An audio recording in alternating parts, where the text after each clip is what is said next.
Could have done like a cold open. You know what a cold open is? No. We're doing it right now. Oh. Hello. Hello. Welcome to the Listenercast. It's us again. Part 5. Part 5. Of the Way of Kings. Of the Way of Kings. We're here. We made it. We did it. I listened to it at work today. I finished it last night. We're really on top of this podcasting thing. I did go ahead and start Words of Radiance today, though. I considered it because, like, the last part of my day today was like... Oh my god, I just adjusted the mic. I'm going to do it again. I'm so sorry. Like, the last part of my day today was, like, I knew what I was doing, and at that point I was playing, like, copy-paste simulator at my computer. Mm-hmm. And so I was like, I'll start Words of Radiance, but then I was like, I didn't get to physically read it this time, and if I start Words of Radiance, I'm gonna, like, forget, like, what happened in part 5, or I'm just gonna get the two confused. No, you wouldn't have. I believe that I would have gotten it confused. You know how the Words of Radiance starts. It starts with the same scene in every book. Okay, but, like, listen. I know myself. I know my brain. I have confidence in my brain would have somehow scrambled the last 5 chapters of this book and the first one of the next one. But now I have something to listen to at work when I'm playing copy-paste simulator. Yeah. I work in an office now, guys. Wahoo! She does. 9 to 5. Okay. As always, we'll yap at the end. Yes, because we just want to get into this, and if you don't want to hear us yap, we don't want you to be thrown off by our podcast right off the bat. True. We'll probably talk about how the prologue for part 5 came out. Oh, yeah. Yeah. I didn't read it. I read a quarter of it. I'm probably going to finish it when I get home. But anyway, I forgot about that, to be honest. My life has been so crazy this weekend. It's true. So yeah. All right. I didn't do summaries. Yeah, Ryan didn't do summaries, but also this part is so short. I feel like we can just kind of talk about what happened in each chapter, and it's going to be a very laid back one. Oh, yeah. Keep it casual. Keep it loose. Keep it casual. Keep it loose today. Crack open a cold one. Yeah, crack open a cold one. Chillax. Listen. It's casual today. Mm-hmm. Hang out with us. Yeah. And Nova, if you're watching the video, she's here today. Our lovely co-host. Light of my life. Okay, so part 5 of The Way of Kings. I almost said Words of Radiance. See, I didn't even read it, and I already was like... It's all good. Okay, so it's Shallan, Dalinar, Kaladin, Szeth, and Wit. Yes. Wit. Which... Okay. I would like to say, the Wit thing isn't even until the epilogue. Yeah. I don't know, like... What if I didn't read the epilogue? Why would you not read the epilogue? I don't know. Like, when I was a kid and I would read books, I never read the prologue or the epilogue. I was like, let me get into the meat of it. Wait, I didn't do that either as a kid. Yeah. But then I started because I realized, oh, wait, there's information that I missed. Yeah, obviously, I know that as well. But, like, I don't know. I'm thinking about little baby Whitney. She was not. Yeah, but that was like elementary school. Yeah. Yeah. I don't know. If you're an adult and you don't read the prologue and the epilogues of books, get it together. Grow up. Like, grow up. What are you doing? Okay. We need to get to this part. We've already yapped, and it's not even our yap session. Oh, okay. Chapter 70, Sea of Glass. Shallan is in her hospital room. She gets up and she's like, well, let me see if I can get out of here. And she gets up and realizes nobody is guarding her. And she's like, well, I guess nobody cares if I live or die at this point. I stole the Soulcaster. I get it. And then she goes to Jasnah and she says, this was it. Like, it was a fake, wasn't it? The one that I stole. And Jasnah's like, yeah, of course it was a fake. I keep my real one, like, hidden away. And then, like, Shallan's sitting there and she starts thinking and she's like, She's like, so you hide the real one away, but you wear the fake one all the time, but yet you can still soul cast? And Yasna's like, what are you talking about? I don't know what you're talking about. That's not true. I have a lot of decoys. Yeah. But like, yeah, before that, she like literally was just like, what do I remember about when she ate the toast and jam? Yeah. And she's like, Yasna said that she's not good at recreating organic materials. Yeah. And so when she took the jam, she was expecting it to be poisoned from capsule. And so she was like, she soul cast it thinking, well, if it's poison, I'll soul cast it out of it or I'll know, whatever. Mm-hmm. But then the jam was actually the antidote. And so she really screwed up there. Yeah. And she also made this nasty jam. Because you didn't like know what a She strawberry didn't know what a strawberry was. was. Yeah. So once Shallan figures that out, Yasna's like, all right, fine, you got me. But, you know, you're still in trouble. You still like did a crime. And Shallan's like, no, she's like, no, she doesn't, because she literally says like, oh, you're like delusional from you're like fatigue still. And then Shallan's just like, fine, whatever. Hey, creatures. because I thought, mind you, I listened to this about 5 hours ago. I thought that something happened, and then she was like Yasna was still kind of like putting her off, and then she was like, oh yeah, watch this, and she takes her to Shadesmar, and Yasna's like, what is wrong with you? Yeah, that happens, but Yasna never admitted it until after. Okay. Yeah. My mistake. Yeah, listeners. it's all good, because like she's like, Yasna denies it, and then Shallan literally talks to these like symbol heads. Yeah. And they ask for a truth. And she admits that she is a murderer. She killed her papa. Her father. She killed her father. Her daddy.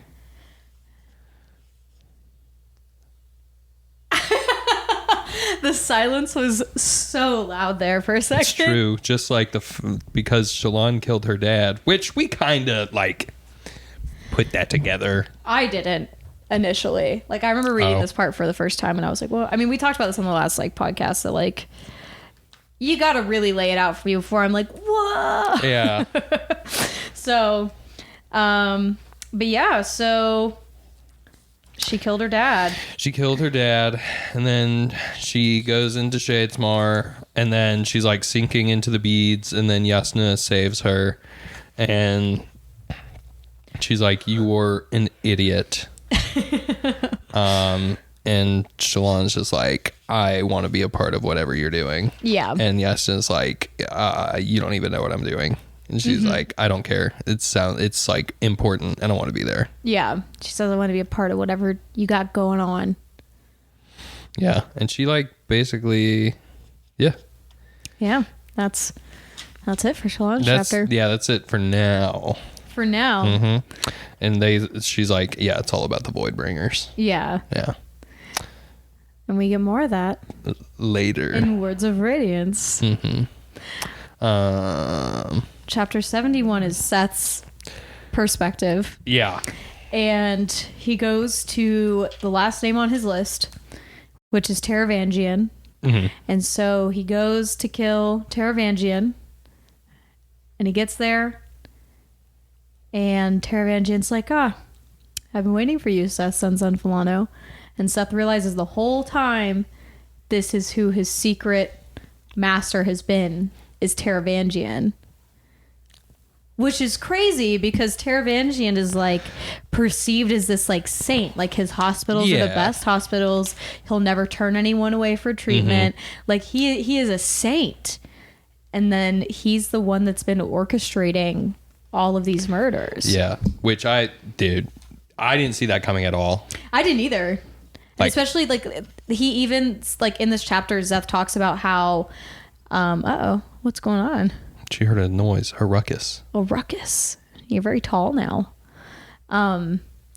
Seth is talking about how like Taravangian's perceived as like slow. Mm-hmm. And like just kind of dumb. He's just kind of like one of those very kind, but also like a little like goofy old men. Yeah. Yeah. And so Zeth like doesn't think anything of it, and then turns out Taravangian's this mastermind. Yeah. It's great. Yeah. It's awesome. I love that reveal. I like their little like back and forth and everything.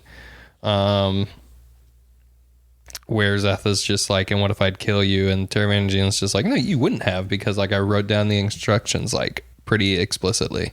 Yeah. And like, and Zeth even has like he has like this little moment where he's just like in his head, he's thinking, I could just end it here, but he doesn't. Yeah. Yeah.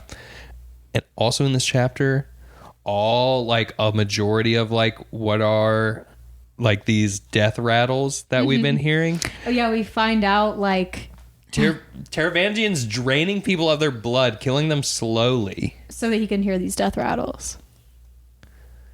And That's he's like saying like, oh, it might be advice for the end times. Like we need to know what's coming. insane. Crazy. Because his hospitals, like we talked about a second ago, are like perceived as like the best. Like, Yeah.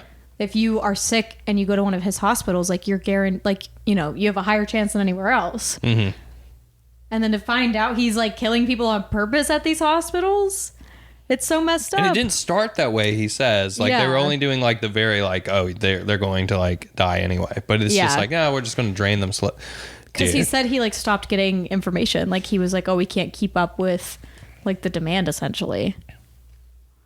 What demand? He's a monster. Taravangian is like a monster. No, seriously. And like, it's hidden so well. And I mean, like, we obviously will talk about it in the next couple books.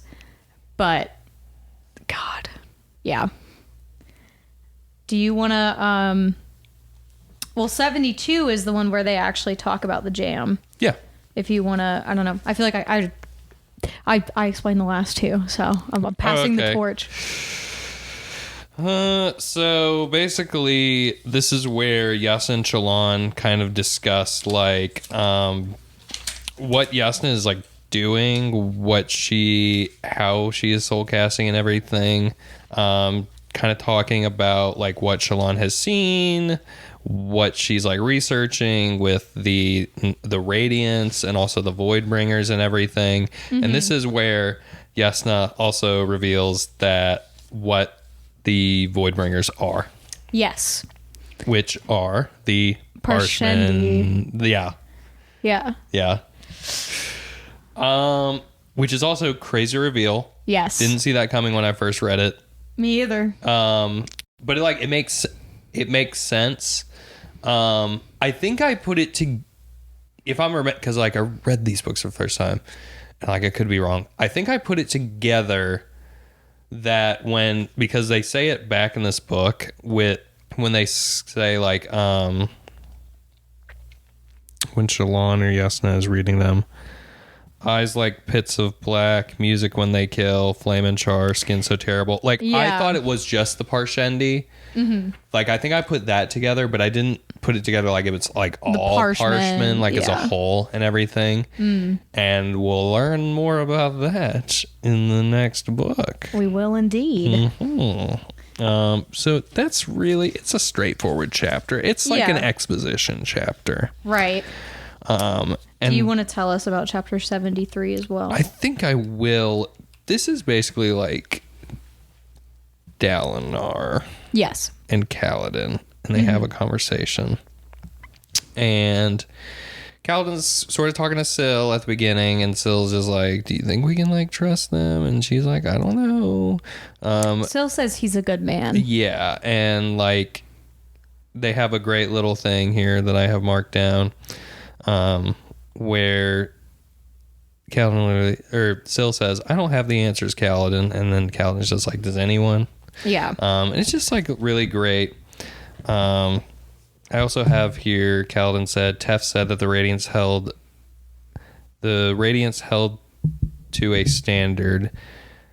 He said that by their rules, you shouldn't do terrible things to accomplish great ones. Yet what did I do today? Slaughter Parshendi in order to save Alethi. What of that? They aren't innocent, but neither are we. Not by a faint breeze or a storm wind. And I like that because it's kind of like after the battle, and Kaladin's just kind of having like, man, I I killed a lot of people. Yeah, and he even says to Dalinar, like, I was treated with more respect by some of these Parshendi than I was by my own army. Yeah. Like, it's pretty awesome. And Dalinar, like, recognizes that. Because they're agreeing. Because Dalinar literally says, like, earlier in the book that the Parshendi are not savages. Like, they have honor and everything. But they, like, talk some more, and Dalinar basically says, I want you and your, like, Bridgeman, I want you to be my, like, honor guard. Honor guard, yeah. And Kaladin is just like, what? And I mean, Kaladin even has that whole thing where he's talking and he's like saying, like, you know, I will do this for you. Mm-hmm. And he was like, and my men will probably follow me, but also I don't own them. Mm-hmm. I don't own them. And they, because like Dalinar's saying like that he's going to give people that want to just be free, he'll give them like an allowance or like give them money and allow them to do that. And so like, he says, like, do you think people are going to take it? And he was like, my men probably will not. But I like that Kaladin makes a comment being like, my men will probably do what I do. Yeah. But I don't own them and I'm not going to force them to do it. Mm-hmm. And Dalinar's like, yeah. Fair. Kaladin's, let's see, what he asked for his men. I want space to train. Mm-hmm. Full right of requisition from the quartermasters. I get to set my men's schedule, and we appoint our own sergeants and squad leaders.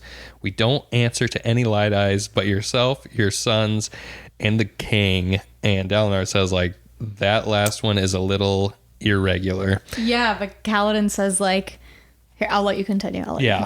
And so, because, like, that's a little... go ahead. Well, yeah, he says that, but then Kaladin responds and he's like, if I'm supposed to protect you and people, like other light eyes can order me around, how am I supposed to protect you? Yes. Mm-hmm. And right after that, he says, very well, consider yourself appointed to the rank of captain. That's as high as I dare appoint a Dark Eyes. So he's back to being Captain Kaladin. Captain Kaladin! Officially Captain Kaladin. And Dalinar goes on and calls him, let's see. He gives him, like, his, like, cloak. Mm-hmm. His, like, family's cloak and everything. It was the cloak that he wore in battle that day. Yeah. And he's like, this is, like, I think the most, let's see. What does he call it? It's like the most meaningful thing he can give him. Yeah.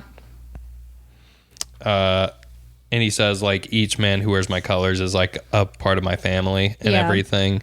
And he says, like, accept it with my gratitude, Kaladin Stormblessed. So now, like, because he heard that from his men. Yeah. And now this is like an official, like, somebody giving him like a surname and everything, because Dark Eyes don't really have surnames. Yeah.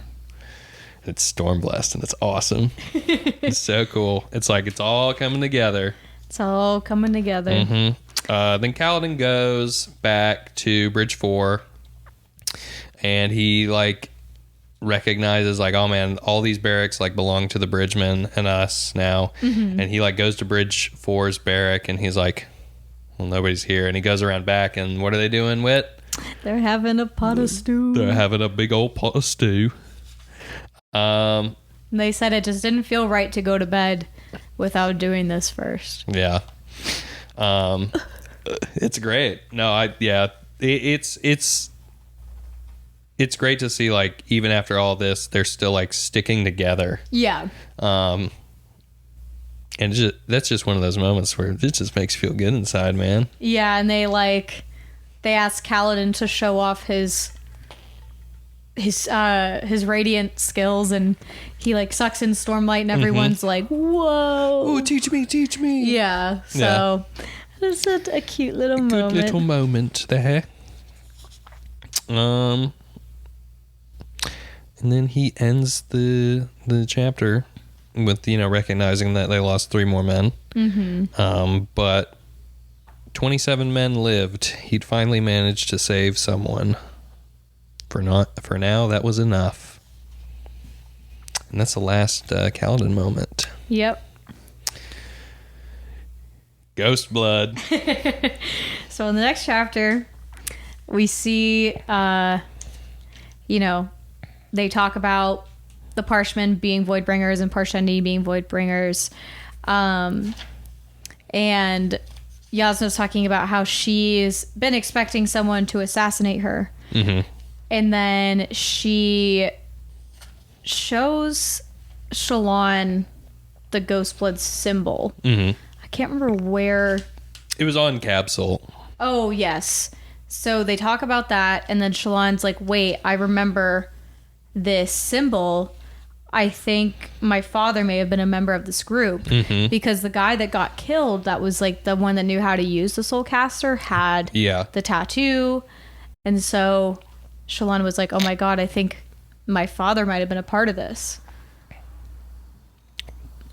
Whoa. But now we also find out in this chapter that Yasna and Shallan are going to the Shattered Plains. Yeah. They got to go to the center of it all. Yep.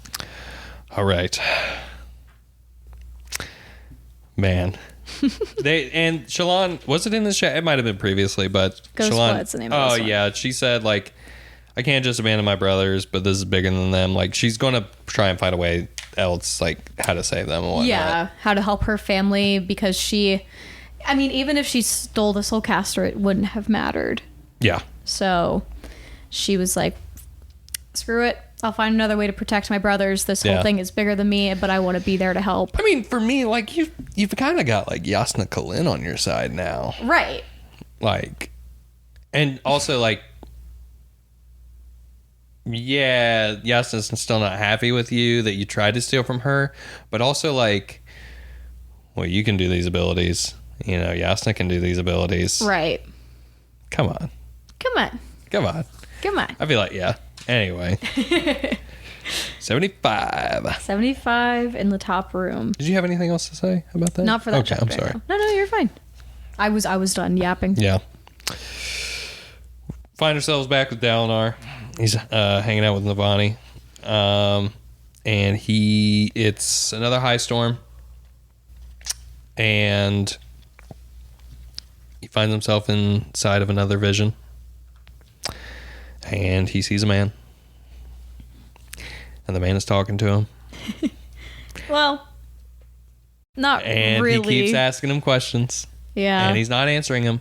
And then it finally hits Dalinar. You can't hear me. Yeah. Like, it finally dawns on him, like, oh no, I am actually just seeing a vision. Yeah. You cannot hear me. Yeah.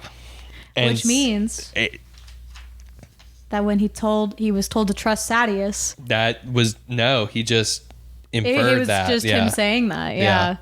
It did not mean anything. It didn't. So they should have never trusted Sadeas. And we know this. Yes. We know this because Sadeas betrayed them. But now it's confirmed, like, that the Almighty, because we find out who he was talking to was the Almighty. Yep. Who used to be God.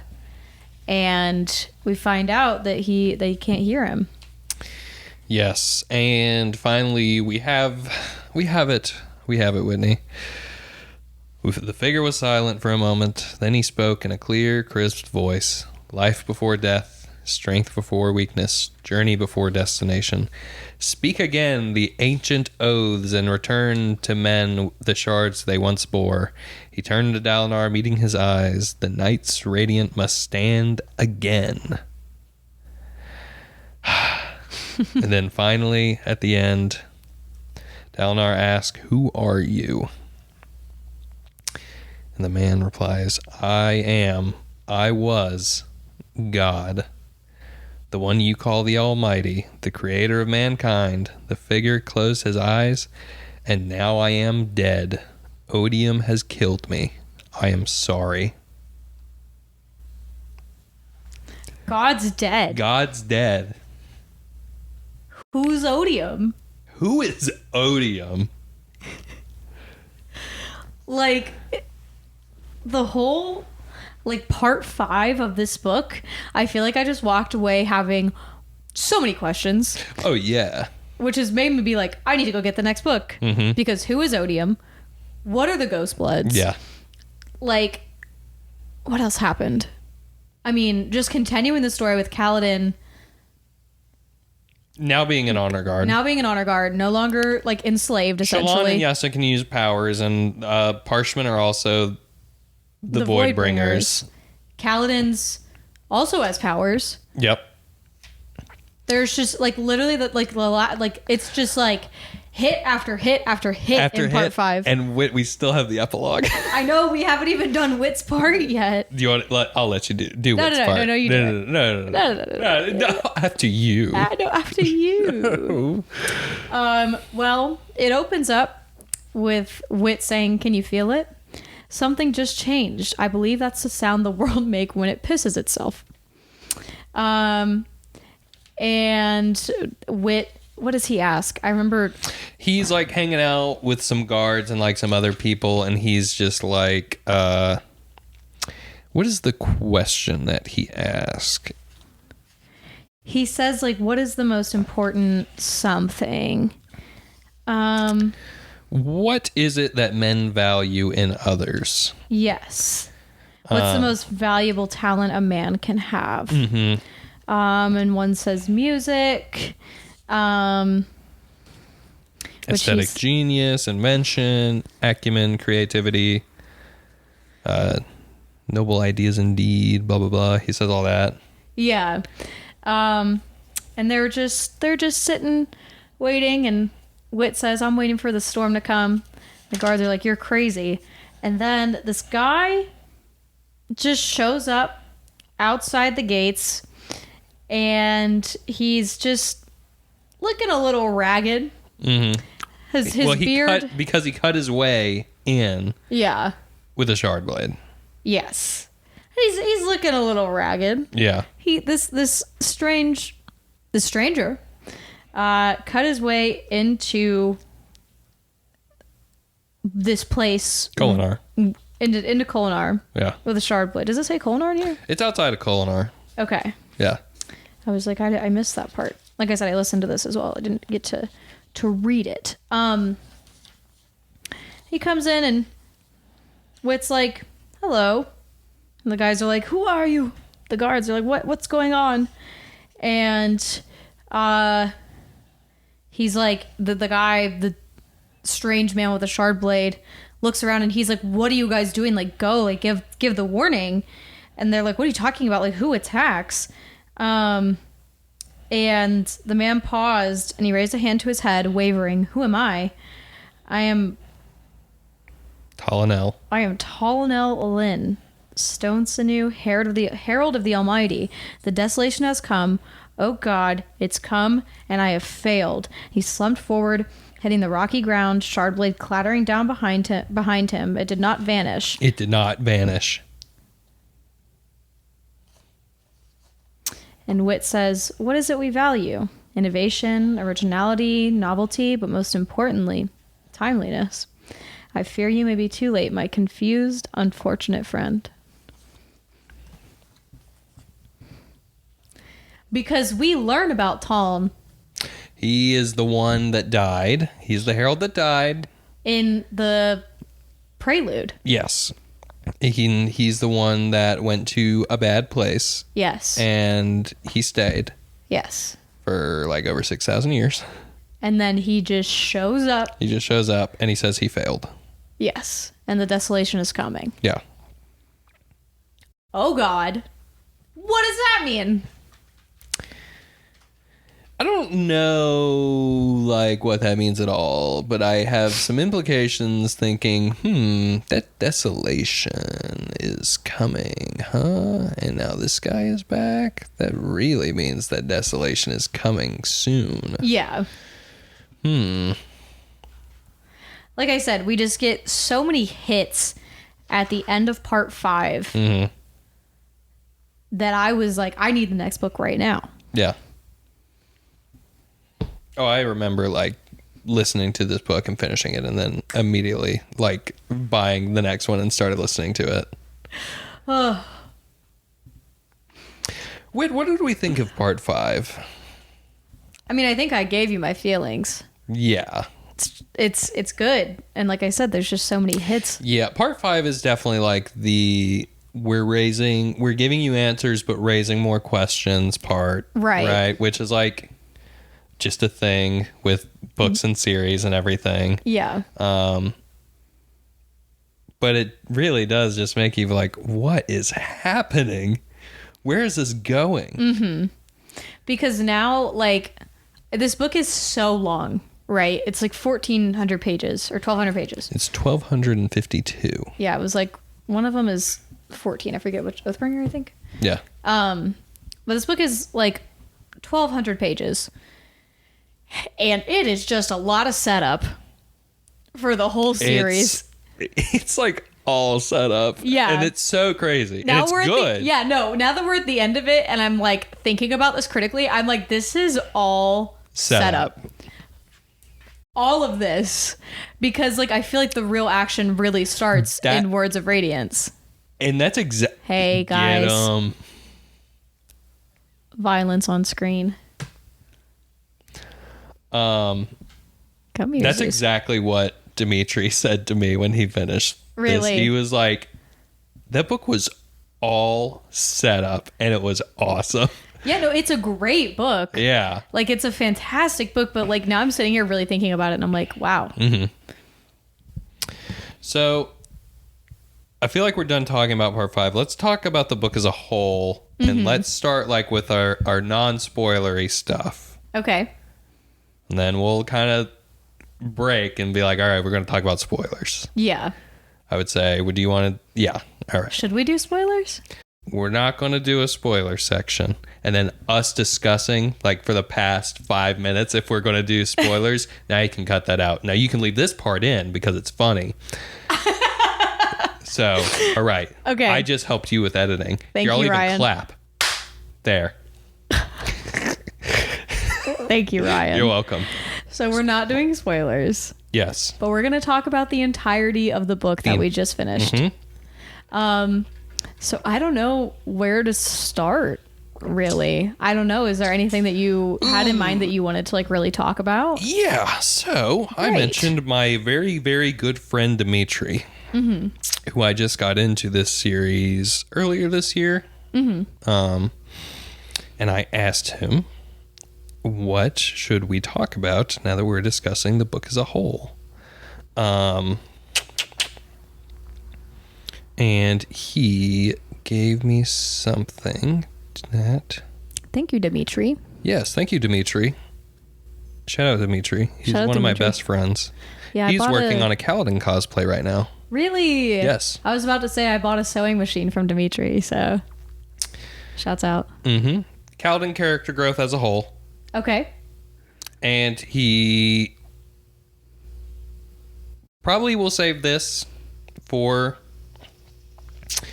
Words of Radiance, but he said Kaladin character growth as a whole so far, and his relationship with the Kolins. Okay. I feel like we can talk about his relationship with the Kolins right now. Yeah. But obviously, with how this book ends, we don't have much to go on. So, yeah. But with Words of Radiance, we'll have a lot more to talk about with that. Yeah. Yeah. So Kaladin's character growth. Let's talk about just like character growth in general. Yeah. With a lot of characters. All of our main little group here. Yeah, so I feel like the main ones that grew the most were Kaladin and Shallan. I agree.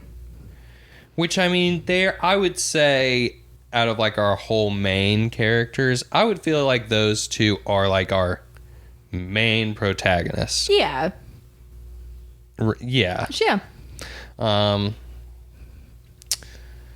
Kaladin, we see him at the very beginning of the book being this awesome guy. And then he's not awesome. He's a literal slave and he's depressed and he doesn't want to do this anymore. We kind of see him at the low and then it just gets lower from there. And then you get the whole honor chasm thing. And then you kind of slowly see him after that conversation with Syl and the leaves and everything, you start slowly like, I'm going to give it one more try. But then he still is kind of battling with the wretch inside of him. Yes. And then he has this moment at the end where he sees, he has that flashback about Tien. Mm-hmm. And he has this epiphany where he's just like, I will protect those that cannot protect themselves, or save those, whatever he says. That's great. However, yeah, I don't like. I'm curious to see, and I already know, but I'm curious to see on this next reread what's next for him, because it's not like, oh, okay, I saved these men, and even in the in part 5, he still has his doubts. Yeah. About what's going to happen to him and the men, like, and the people he wants to protect. So I'm serious. I am very excited to see where that goes from there. Yeah. Because like his character growth has started and has already done a lot. But it also feels like it's just started. Yeah, because we definitely get, he's this really honorable dude that's doing a lot, and then like you said, he gets put in a slave and gets turned into a slave, and like he just has a hard time. Like he definitely like has depression, right? Yes. Where he definitely has his highs and he definitely has his lows, and I think we experience the lowest of the lows. Yes. As far as like we can for right now. I think this is the lowest. I think. I agree, because I mean 3. everything after this, like, it's not as bad as being a Bridgman. Nothing is that bad. No. So I think, I think Kaladin has growth. I don't think it's a lot, to be honest. No, because we said this book is all set up. Yeah, it's all set up. So I mean, you don't really get a lot of huge development until some of the later books. But I mean, we still see him grow and change, and like, I don't know, it's just like, for me, it's just so obviously depression, where he has those days where he wakes up and he's like, we can do this, we got this. Yeah. And then other days he wakes up and he doesn't want to get up. He's like, I don't want to get out of bed. Nothing matters. It doesn't matter. He has to force himself to. Yeah. So I think I said this prior, but I think it's a really good depiction of depression. Mm-hmm. Like, it's very, very accurate. But I just don't think I think we get growth out of him, but I don't think it's extensive. I think we get more growth out of Shallan in this book, to be honest with you. Really? Yeah. Like, okay. No, I'll let you finish. Let me talk about it. Talk about it. Let me talk about it, and then maybe I'll go back on what I just said. But in my head, I don't know. Let me work through this, and we can decide as a unit. Because we're a unit. We are a unit. That's what I'm talking about, brother. I can't reach that far. My bike's so far. Yeah, so I think Shallan has a little bit more development, because like she goes to Kholinar with, yes, right? Kholinar? No, not Kholinar. Oh my god. Sorry, I literally had my first Kharbranth. Yeah, I apologize. I had my first day working a full like 9 to 5 sit at a computer all day job and like doing coding, and so I'm a little brain rotted today just because I'm not used to that. So I apologize. So Kharbranth. Yeah. So she shows up to Kharbranth, and like it's her first time even just out in the world. Yeah. And of course she's going there with the intention of stealing the Soulcaster. Mm-hmm. But I think that she learns so much about herself while she's in Kharbranth. Yeah. Like, she always knew she wanted to be a scholar and like wanted to do more scholarly things, but she gets to experience that, and she's like, it gets to a point where she's like, it's a fish out of water story. Yeah. Like, yeah. Like, I would rather give up saving my family if it means I can stay here and do this. Mm-hmm. But then she's like forced to be like, no, I need to take care of my brothers. Like, this is what I came here for. And by the end of it, like, she's kind of like, pardon my language a little bit, but she's kind of like a total badass. Like by the end of it, she walks up to Yasna and is like, you lied to me. Yeah. And Yasna is like not someone I would be walking up to and like. I think because Yasna instilled that in her. I agree. But that's why I think she maybe had a little bit more growth. Like I think Kaladin always kind of had some of that in him the whole time. But I think Shallan we see more actual growth. And I mean, like it comes with like the scholarship or like even like the philosophy lesson that she had. Like I think that we see a little bit more growth from her than we do from Kaladin. That's just my personal opinion. You can disagree. I'm not going to disagree with you yet. I'm thinking. Right. See, that's what I had to work through it like outwardly. My whole thing with Kaladin is because we also get all his flashbacks and we kind of see where he comes from. Mm-hmm. And it kind of always seems like he's always kind of struggled with his identity and everything, and he's still struggling with that. Shallan is somebody else who struggles with her identity. Right. And because you're right, she's in this new world. She's never been outside of like, I'm guessing like her hometown, maybe even like her house. Her house, pretty much. Like yeah. And I think a lot of Shallan, like mind you, Shallan is still my favorite character, like in this whole series. And I love the growth that she does go through. I think they go through equal levels of growth. Okay. I definitely see where that comes from. Yeah, but I think a majority of both of their growth comes later on. I think a lot of Shallan's growth comes in the next book. It's because Shallan's not in part 4 at all. Yeah. We don't get her in part 4 at all. Right. And that's fine. It's fine. Whatever. Because the next book is super Shallan heavy and it's awesome. And it's like the best thing ever. But yeah. So that's okay. That is Ryan and I's thoughts on that. Ask me tomorrow, I might tell you something different. That's what I'm saying. Ask me the next day, I might tell you something different. It's one of those things. It's very objective or subjective? Subjective. That's what I wanted to say the first time, but it sounded wrong in my brain. It's okay. But yeah. So, Dimitri had another question, but I'm going to save that for just 1 second. Okay. I'm going to go back to a question that I asked you all the way back when we covered part 1.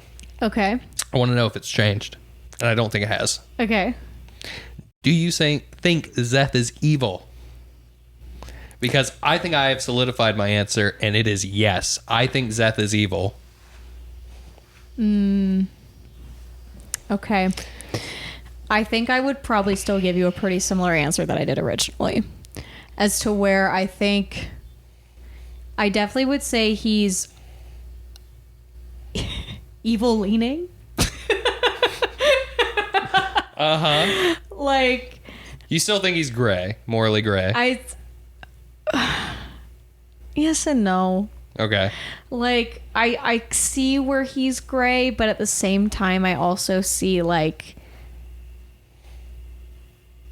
sometimes he just does stuff, and like I know that like it's just kind of the way his life is, but sometimes he's just following orders. Right. You know who else followed orders? I can't say that name. A certain group of people who were just following orders. Okay. In the books? In real life? I feel like you could say that about a lot of groups of people. But anyways, I'm not gonna. Yeah. Yeah. I don't know. He's following. I mean, he literally has like a pact that he like can't break. But he can. I don't know. Ask me like 3 books from now. Okay. Yeah. All right. I'll do that. I'll ask you every book. I'll ask you every book. Ask me every book, because I mean, will. like, I'm thinking about even just the interaction like he just had with I want to know what other Taravangian. people think. Do people think Zeth is evil? Yeah, let us know in the comments. Please, in the comments, let us know if you Or think send Zeth us is an evil. email. Or send us an email. Or DM us, whatever. Whatever you want to do. Yeah. Ryan needs to know. I just want to know. I'm not going to like try and argue with you because like I will accept any answer. I'm kind of in turmoil over here now that you asked me that. Yeah. Maybe Zeth is the only good guy. I don't think that's correct either. I don't think that's correct either. If somebody was to say that, I maybe would give them a funny look and be like, "Hey, pal, it's your interpretation." Whatever floats your boat, man. Yeah, whatever floats your goat. All right, ask me another question because I'm kind of spiraling. You're what from that question? Yeah. Why? Okay. I'm just thinking about every interaction with Zeth in this book now, and I'm like, Dimitri did bring this up. He brought this up, and it was pretty good. pretty good. Let's see.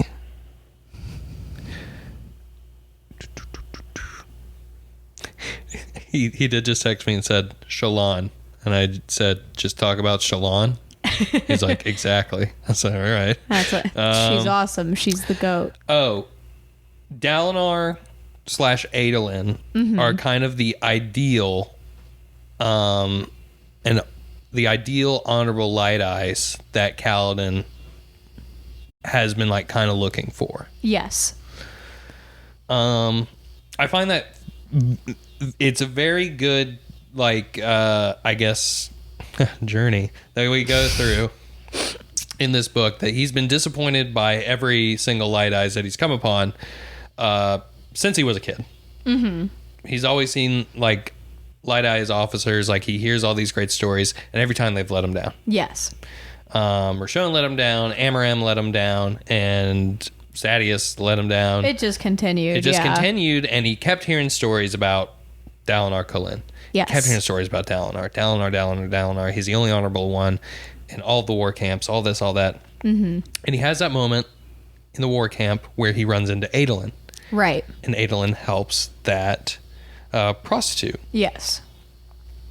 And he doesn't do the right thing. He doesn't go and do what Adolin says. Right. Yeah, but that comes up later when he's like considering helping Dalinar before like he eventually does go and help him. Yeah. And he remembers like, well, there was his son. Mm-hmm. And his son did the honorable thing. His son did the honorable thing, and I think that kind of helped his decision. Yeah, because you would think like if his son made the honorable choice, like he was probably raised with those kind of ideals. Yeah. Like you don't just learn that, or like you don't just naturally. I mean, maybe you do. Nature versus nurture is my argument there. That's the debate. Like, yeah are people born morally good, or is it learned or whatever? Yeah. Which we won't get into all that. I don't even know where I stand on all that, so I couldn't even try to argue if I tried. I'm an optimist. I am as well. Are you really? Yeah. I don't know. I'm not very pessimistic. We've never had this conversation, so yeah. I'm an optimist. So I would like to think people are inherently good. Yeah. Yeah. But I like to believe that maybe as well. that's some naivete. I know, but then I feel like we have so many cases in psychology that, no, but that's the thing is like, I don't know. I'm thinking specifically true crime that, it happens with like head injuries, and there's like certain things that people are exposed to that mess their brain up. Yeah. Yeah. So maybe we are born inherently good, and it is like, anyways, let's not get into this art right now. Yeah. Okay. Well yeah. All right. We're not gonna do that on the pod. Finally, he meets a light eyes that is actually honorable and good and is just. supposed to be the light eyes that he has heard. Not only that, he went above and beyond. He gave up this priceless artifact where there's only a certain amount in the world for him, for the people he cares about. Mm-hmm. That's such a good climax to this, like, also, like, inner, like, fight in Kaladin, because he can't trust Light Eyes, and I still don't think he can fully trust them. No, he in that conversation, Kaladin's kind of hostile to Dalinar still. Yeah. Because he doesn't know if he can trust him. Right. But he's there. He's doing his best. Man, what do you have to say about that? Was that like the statement? Was there like a question that went along with that? What I just kind of want to know like what your thoughts are like about like this sort of like whole thing with Kaladin. I mean, I personally, if I was him, I would have a really hard time trusting any Light Eyes at that point. Absolutely. Like, it's just time after time after time I've been nothing but disappointed. And while this guy seems like a good guy, it would take a lot for me to like fully put my trust in him. Like, I know he just like laid down a shard blade for me, but also this is the Blackthorn and he can go win that back in a heartbeat if he wants. True. Maybe not that blade specifically, but he could go win another. Like, out of all the people that are more likely to like win another shard blade, it's probably Dalinar or like his son. Yeah. So I see where Kaladin's doubts are, and of course, like we know that like Dalinar and like Adolin are good people and they are honorable, but Kaladin doesn't know that. Yeah, and Dalinar has to earn his trust, and Adolin has to earn his trust. Yeah, and that's like where we're at right now. Yeah, because even though Dalinar has given up, like we said, the shard blade, and even though Dalinar's like, I want you to be my honor guard, like Kaladin's still like, I don't know about all this. Mm-hmm. That's my take. Yeah. I mean, yeah. We don't know. We don't know. We don't know. We know that I feel that Kaladin probably can trust Dalinar. Right. But Kaladin doesn't know that. No. So Shallan and Yasna are about to join everybody in the Shattered Plains. That's what we learn at the end of the book. Yes. How do you think that's going to go? I guess it's sort of like, what do we have to consider now that we know, and Shallan knows, that the Parshmen, and specifically Parshendi, have something to do with these Voidbringers, and these desolations that are coming back. Mm-hmm. Everything's kind of going back to revolving around the Shattered Plains. Right. And that's actually kind of one of my only gripes about the early books. You just gave me hear me out. We're in a big old fantasy world. Yeah. But only on the Shattered Plains. I really want to go somewhere else. I can understand that. Yeah. I can understand that for sure. That's just my whole thing. But there's something special about this place. Yeah. That we don't know. That we're going to figure out and everything. Right. We'll get there. Yeah. Yeah. I don't know. So do you have like any scenes or like give me like your I don't want this to be like a super open-ended question.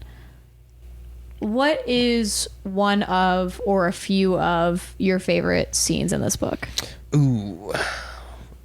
My favorite scenes in this book. When Kaladin wins over Bridge 4, or majority of it with the stew. That will always probably cement, like, this last reread cemented as one of my favorite scenes in this book. Yeah, because you cried. You texted me that you brought cried. It's something about when just camaraderie and people just like community and everything, it gets me. Yeah. And like we talked about it, there's something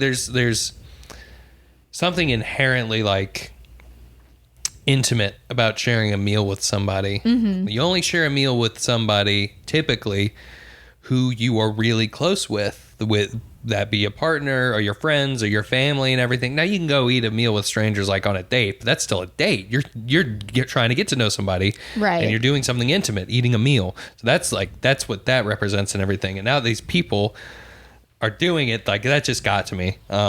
So talked about that. Sorry. That moment. When Shallan, I don't know why. I do know why. When Shallan is drawing Taravangian and she sees the The symbol head. The symbol heads for the first time. That scene just really always stuck with me because I think it's so out of left field. Like it's very much like, what? Yeah. What are you yapping about? Yeah, what are you talking about? Like you're seeing creatures that nobody else sees. And Tower, of course, that whole like scene, fight scene and everything. Yeah, I think that's probably my favorite one because I definitely talked about it in the last episode where that was the scene for me that kind of cemented the whole series for me, I think. Oh, yeah. Just that whole thing, like just the fact that Kaladin turned around, went back, the fact that Bridge 4 also agreed to do that, and just the book from that point on is just kind of everything to me. Where it's like you saved Adolin and Dalinar, and like we just talked about, like he gave up his shard blade for these men. I don't know. There's just something about that whole sequence, the whole tower sequence, and then the sequence after where Dalinar confronts Sadeas, that just really, to me, it is, and probably will continue to be one of the best scenes that I've ever read in a book. Yeah. Like that was, I mean, like I've talked about this before, that like this was kind of my re-entry into reading again as like a hobby. And I just remember the impact that part of the book had on me. Like obviously I enjoyed this whole book. Yeah. But it's, man, that whole scene is just, that would be my choice on my favorite scene. I just had another... One of my favorite scenes was when they go and cut Kaladin down after the high storm. Yes. And there's a great moment with Teft where he's like, why here? Why now? And all this. And I love that Teft focus because like, well, we don't know a lot about this guy. Right. But he knows what something's going on. And like, it's a great moment too, not just for Teft and like, Bridge 4 as a whole, and Kaladin, that Kaladin said what he was going to do. Yeah. He opened his eyes and looked at them. And it's just awesome, and it's great. And you kind of knew it was going to happen, right? We still had majority of the book left, but it's still a great scene. It's good. Fun. It's when the Stormfather shows up in the high storm, like that's great. Like there's a lot of very like, and that comes down to I think prose too, where it's very visual and everything. Yes. Are you a person that can visualize things well in your head, like the whole Apple thing?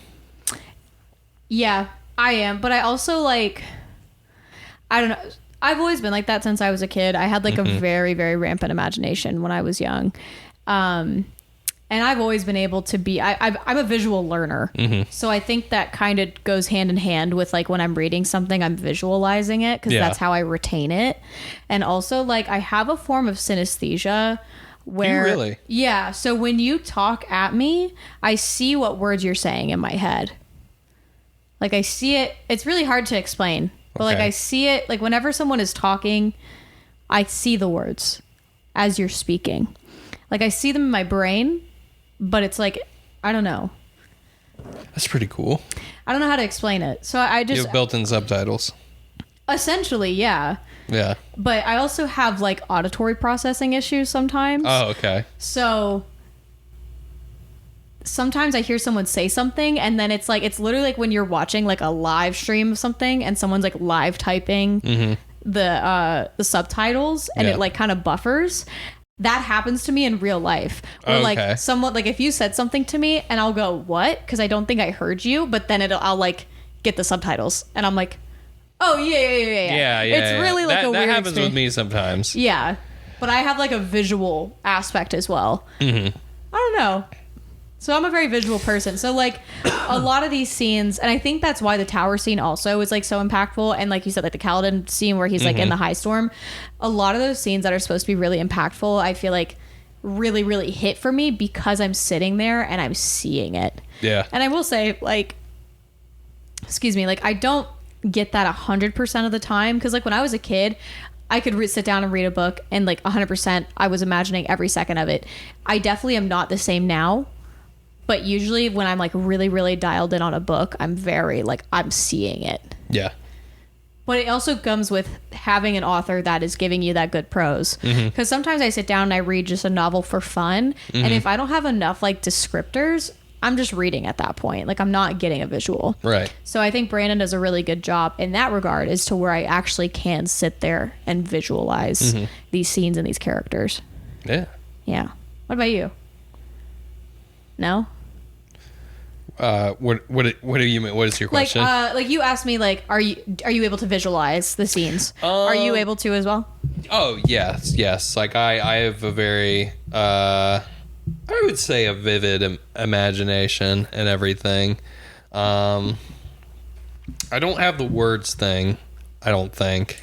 Yeah, synesthesia. Now that you have me thinking about it, I'm doing it. Yeah. But that's just me because I'm like trying to like, yes, I can like. Yeah, I do that subconsciously. Like I don't think about it. It just happens every day of my life. Yeah. I just, I feel like I can turn the apple around in my brain. Can you spin an apple around in your brain? What kind of apple are you visualizing? Like a Red Delicious, because that's my favorite type of apple. I'm a Granny Smith kind of guy. Okay, I'm not like really a big fan of like green Listeners, apples. what's your favorite type of apple? Let us know your favorite type of apple, and if you think Zeth is evil. Please tell me your favorite kind of apple. And also if you think Zeth is evil. Please. I would be so happy if someone sent us an email. Please send us an email. Oh my God, you just scared Nova with how bad you were pleading. Okay. Because she wants to know too. If you don't tell us, you're letting this Nova adorable little cat down. It's impossible for animals to cry, but this one will. She'll cry. Do you think animals have souls? Yes. I'm asking the real hard questions. Don't ask me that as I'm sitting here looking at my kitty cat of 10 years who has been my bestie the whole time. I love her. Yeah, she's pretty good. Do you have any other... What did you not like about this book? The first thing that came to mind was it's all set up. Yeah. But also that's also what I kind of like about the book. Yeah, what are some maybe some criticisms, and like, do you think anything could have been done better? It is, I gotta be so honest, it's hard for me to criticize these books because of how much I like them. And like I know that I could like, I'm very capable of being critical of media, but I think because this is like a hyper fixation for me, I'm like, it's perfect and there's nothing wrong with it. Yeah. That's just the autism though. Okay. I'm sitting here trying to think of anything I could be like critical of, and like maybe some of the writing, but like even then. Yeah. But I brought up that I want to see more of the world and everything, and like we spend a little too much time in the Shattered Plains, but like that is a criticism, because we do hear about a lot of places, and like the differences in the cultures and everything, and like the world building in this book is fantastic. Like Phenomenal. I'm not knocking it at all. I think I just want to I want to go there. Yeah. Yeah, but that's just like a personal thing. Like, and you get to go there in other Cosmere books though. Yes. Not these places specifically, but you do get to see more of the world. And like I'm thinking explicitly of Tress right now. Oh yeah, but I'm talking about like specifically on Roshar. Yeah. And we don't get to see more of the fun stuff. But like we do eventually. Yeah, we do eventually. But that's just yeah, like it is. This whole series is very focused in this one area. I understand that criticism. Yeah, and I totally understand though. And I mean, like, kind of the pinnacle of these books takes place. I don't know. Yes, we spend a lot of time here because it's very important that we are in this place. Yes, that's as much as I'm going to say. I know that was like not very well thought out or strung together, but I was like trying to say something, but I think I think I know what you were going to say. Yeah, I didn't want to be spoilery. I think I know what you were going to say, Whitney. Yeah. So that's fine. Yeah, I understand that criticism because I definitely think There's like I would love to see like where Rock lives. I would love to go experience the Horneater Peaks. Just like from what we hear from Rock and like just from like even like Sigzil, who has supposedly traveled there. Like we hear so many strange and cool places. Even that place that we hear about from Sigzil, I think it was like in the crevices and everything. Yeah, but also that place that had the dead emperor. Oh, or was that an interlude? That was the story that Wit told Kaladin. Yes, that's what it is. That might not be true. Yeah, but like, I don't know. I just feel like we hear about so many cool places and cool cultures. We do, and that kind of like helps with the fact and everything. I'm trying to think. That's the whole thing. Like, it is like just a lot of setup in this book. Yeah. So maybe that is a criticism I might have, but also like that was like when you were like, "What's a criticism?" My brain was like, "It's all set up." Yeah. But it's necessary. It is, and it's still a really good book. It is still really good. I think this is a. I don't think we'd be doing a podcast if it wasn't good. No, of course, but like you should still be able to criticize media. I agree. Who do you not like in this book? Who? I'm wondering if you like somehow I telepathically almost you understood what I was about to say. Continue with your thought. No, you. I was gonna say that in this book, I dislike. Maybe I have a little bit of other books rubbed off on me. Okay. I don't like Taravangian, period, in this book. I just never... Yeah. Not a single interaction I had with him felt positive to me. Like, obviously, the stuff happens with Yasna, and, like, you know, she helps out, and, like, the thing with his granddaughter, and, like, that's a whole sweet little moment. But every other time, he just really rubs me the wrong way. I never was, like, a big fan of him. And then we get to the end of the book, and it turns out he sucks. And I'm like, okay, great. I'm glad that my intuition was right on that one. Yeah. I feel... So, I'm going to let you know this. I told myself that I was going to focus on like a different character. I was going to like really like go in deep and depth and like do some personal just like looking into. Okay. And I picked a character. Who is it? It's Yasna. Okay. I feel like we don't get a lot of Yasna in this book. We don't at all. You don't at all. And it's a damn shame because I love that woman. It is a shame, and I do have a big old crush on Yasna. But I haven't really like gone in depth with her character and everything. I feel like because we don't really know that. Be a lady. She's just licking her toes. Be a lady. I said what I said.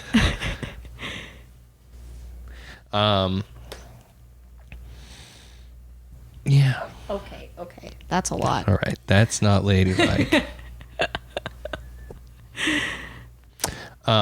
No. She's going to bite you again. I'm going to bite her back. Oh my, don't bite my cat. Okay. Yasna. So there's not a lot of Yasna, but that's fine. And it's not, I guess I can't call that a criticism. Maybe I can. Maybe I say, I wish there was more Yasna. I wish there was more hot autism lady in this book. I want more pretty lady. More pretty lady in book, please. Yes, please. Man, Dalinar got kind of annoying in this book. Yeah, he is mildly annoying in this. Kaladin got annoying in this book. Kaladin gets really annoying in this book. Kaladin got really annoying in this book. Now we're criticizing. I hate Kaladin. Yeah. I hate Dalinar. I don't hate him. No, I don't either. They got annoying. You know who I really liked in this book? Who? I liked Adolin a lot in this book. Adolin's the goat. He's the goat. He's the goat. The goat. I will not finish that thought and tell you after the podcast. I love Adolin. Me too. Adolin, I want to give you a big kiss on the cheek. A big wet smacker. I don't know why I called it a smacker. A smacker. Yeah. I hardly know her. Oh no. Okay, what else you got? I think that's all I've got. I don't really know what else to talk about. We talked about criticisms. We talked about Kaladin's character growth and Shallan's character growth. We don't really get much character growth between Adolin and Dalinar, but I think that's just because we don't spend as much time with them as we do the other characters. And also, I feel like at least we do a little bit with Adolin. A little. We just don't spend that much time with Adolin in this book. No. And then with Dalinar, he's already like older and kind of set in his ways. Mm-hmm. So I really don't think we get a lot of growth out of him. Yeah. I think he just kind of is the way that he is in this book, and that's okay. Mm-hmm. But yeah, we talked about character growth. Dalinar is the straight man of the book. Yeah. So we talked about character growth and criticisms, talked about some favorite scenes. Mm-hmm. I mean, I guess we could do least favorite scenes, but I can't even really think of anything off the top of my head. I feel like that could have been a... Oh, no. I'll save that for a later book. Okay.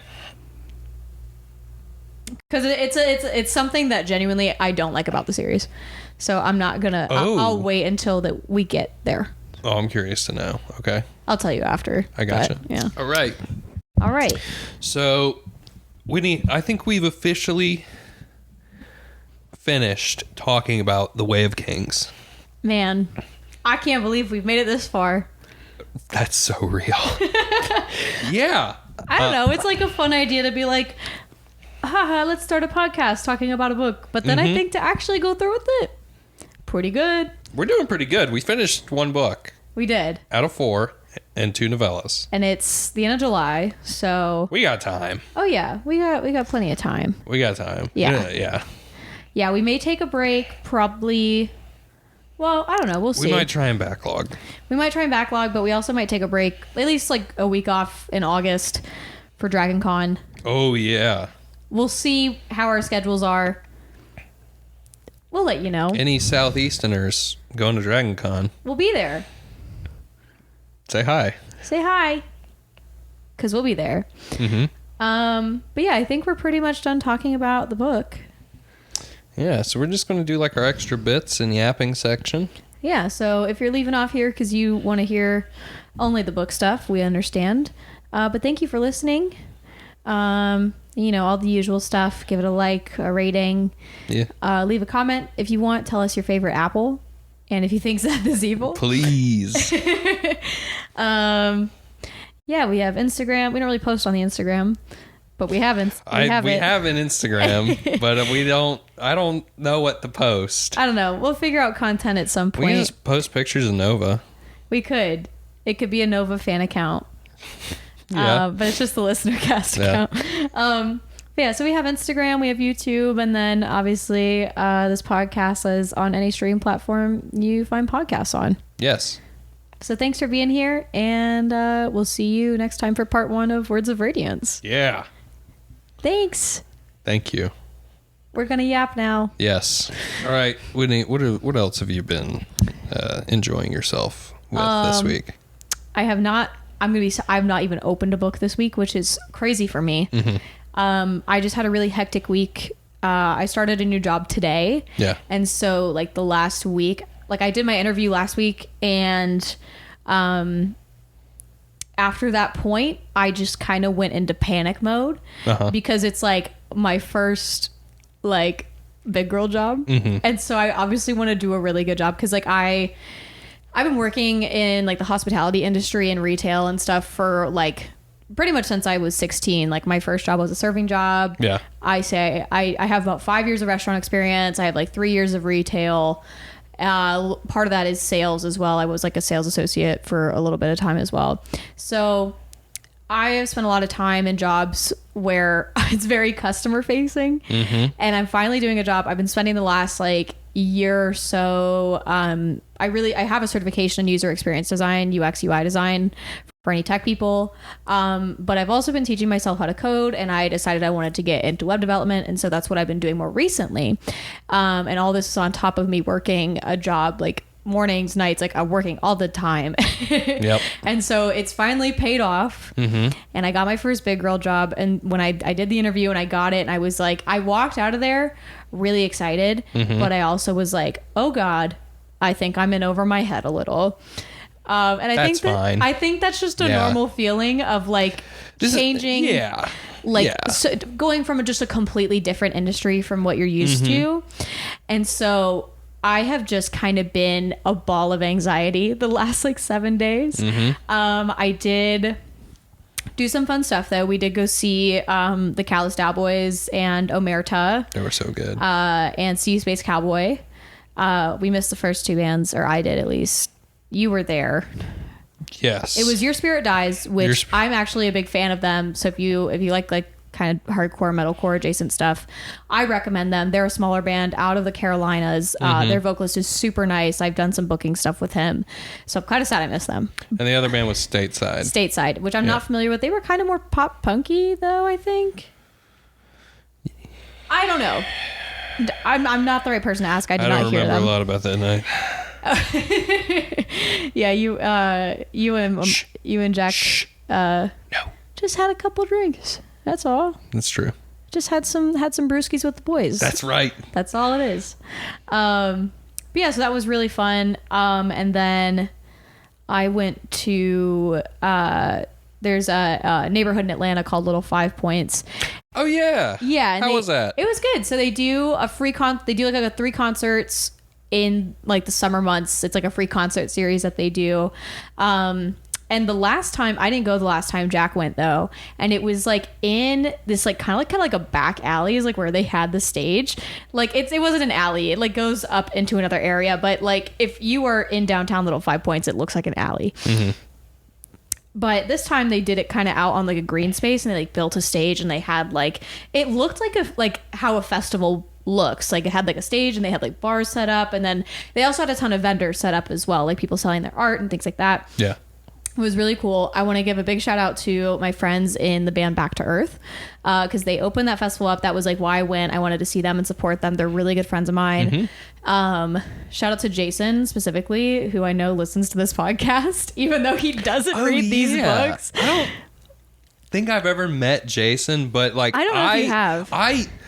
The Back to Earth guys were at that show, the Cowboy show, right? Yeah. Jason was there. Yeah, I literally like saw them before you guys even got there. I was like, oh, those are the Back to Earth guys. I don't think I've ever talked to any of them. I think I even said to Jason when I was talking to him the other day, I was like, yeah, Ryan was at the Cowboy show. Yeah. Like, so I don't know if you guys have ever talked or whatever, but yeah. So Jason, if you see me, come up to me and say, I'm Jason. And I will say, hi, Jason.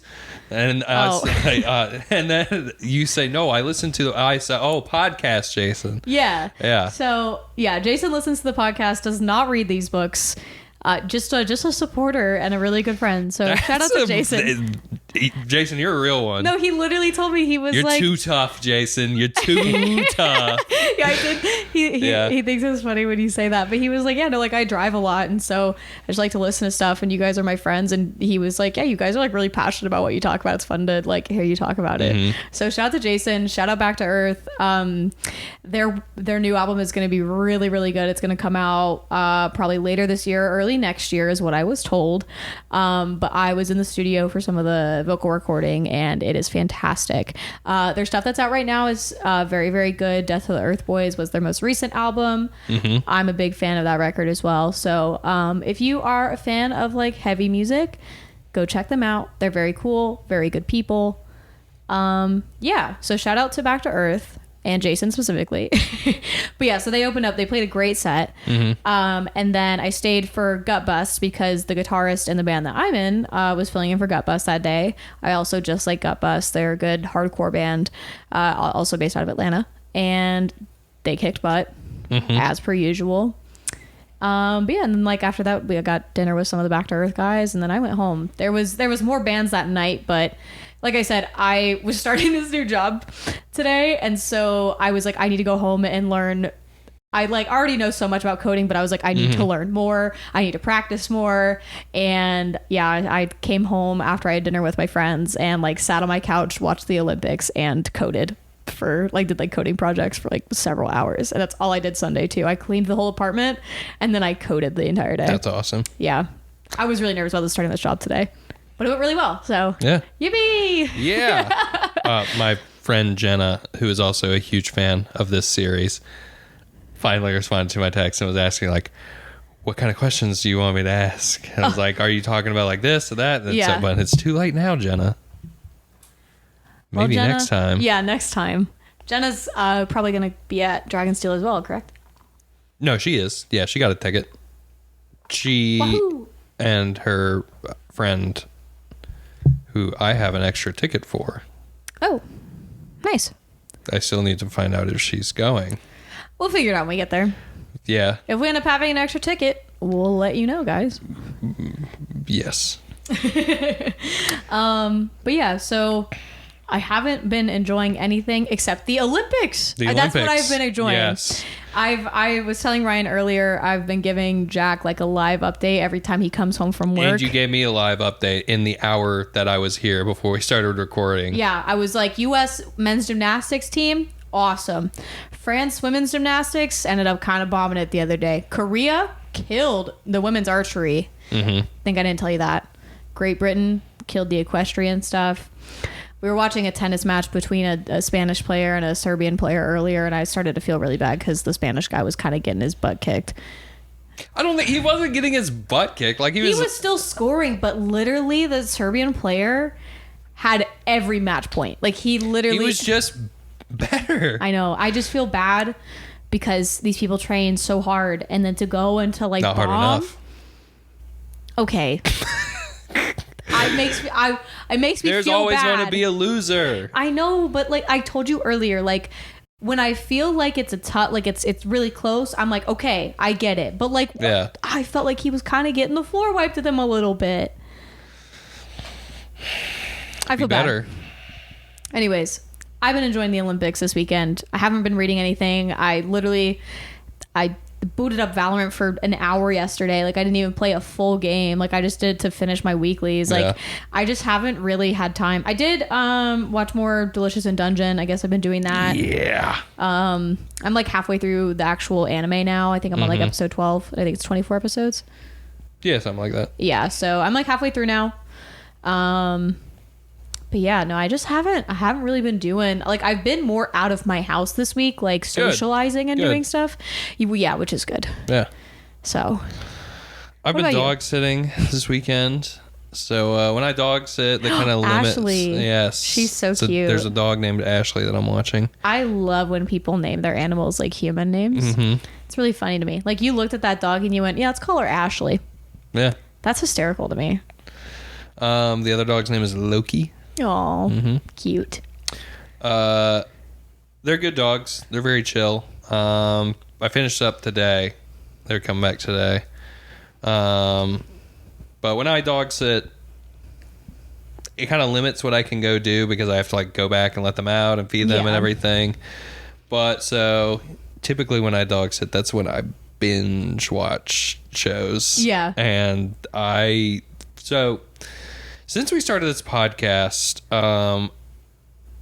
my reading has kind of slacked up a good bit.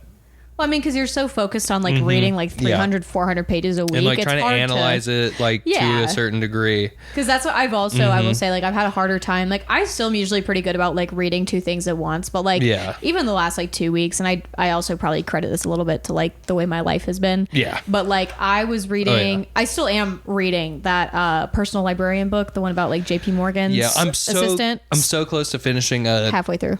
Children of Ruin. I'm so close. I'm right there. I saw that on Audible today. Get out of my Audible. You gave me the password. I know. I'm just kidding. Hi, buddy. Hello, Zeus. I'm almost finished with that, but when I usually like will binge watch a show or whatever, and I started so the last week I was like, well, I need a new show to watch. Let me try and watch Cheers. Oh, how is that? It's funny. I like it. I watched a few episodes and I was just like, not in the mood for this. This show. I have nothing against like sitcoms or anything. I love sitcoms. But Yeah. I was like, I'm on Paramount Plus and I was like, oh, hey, Dexter's on here. Are you watching Dexter? I am on season 3 of Dexter. Dude, so I love Dexter. Yeah.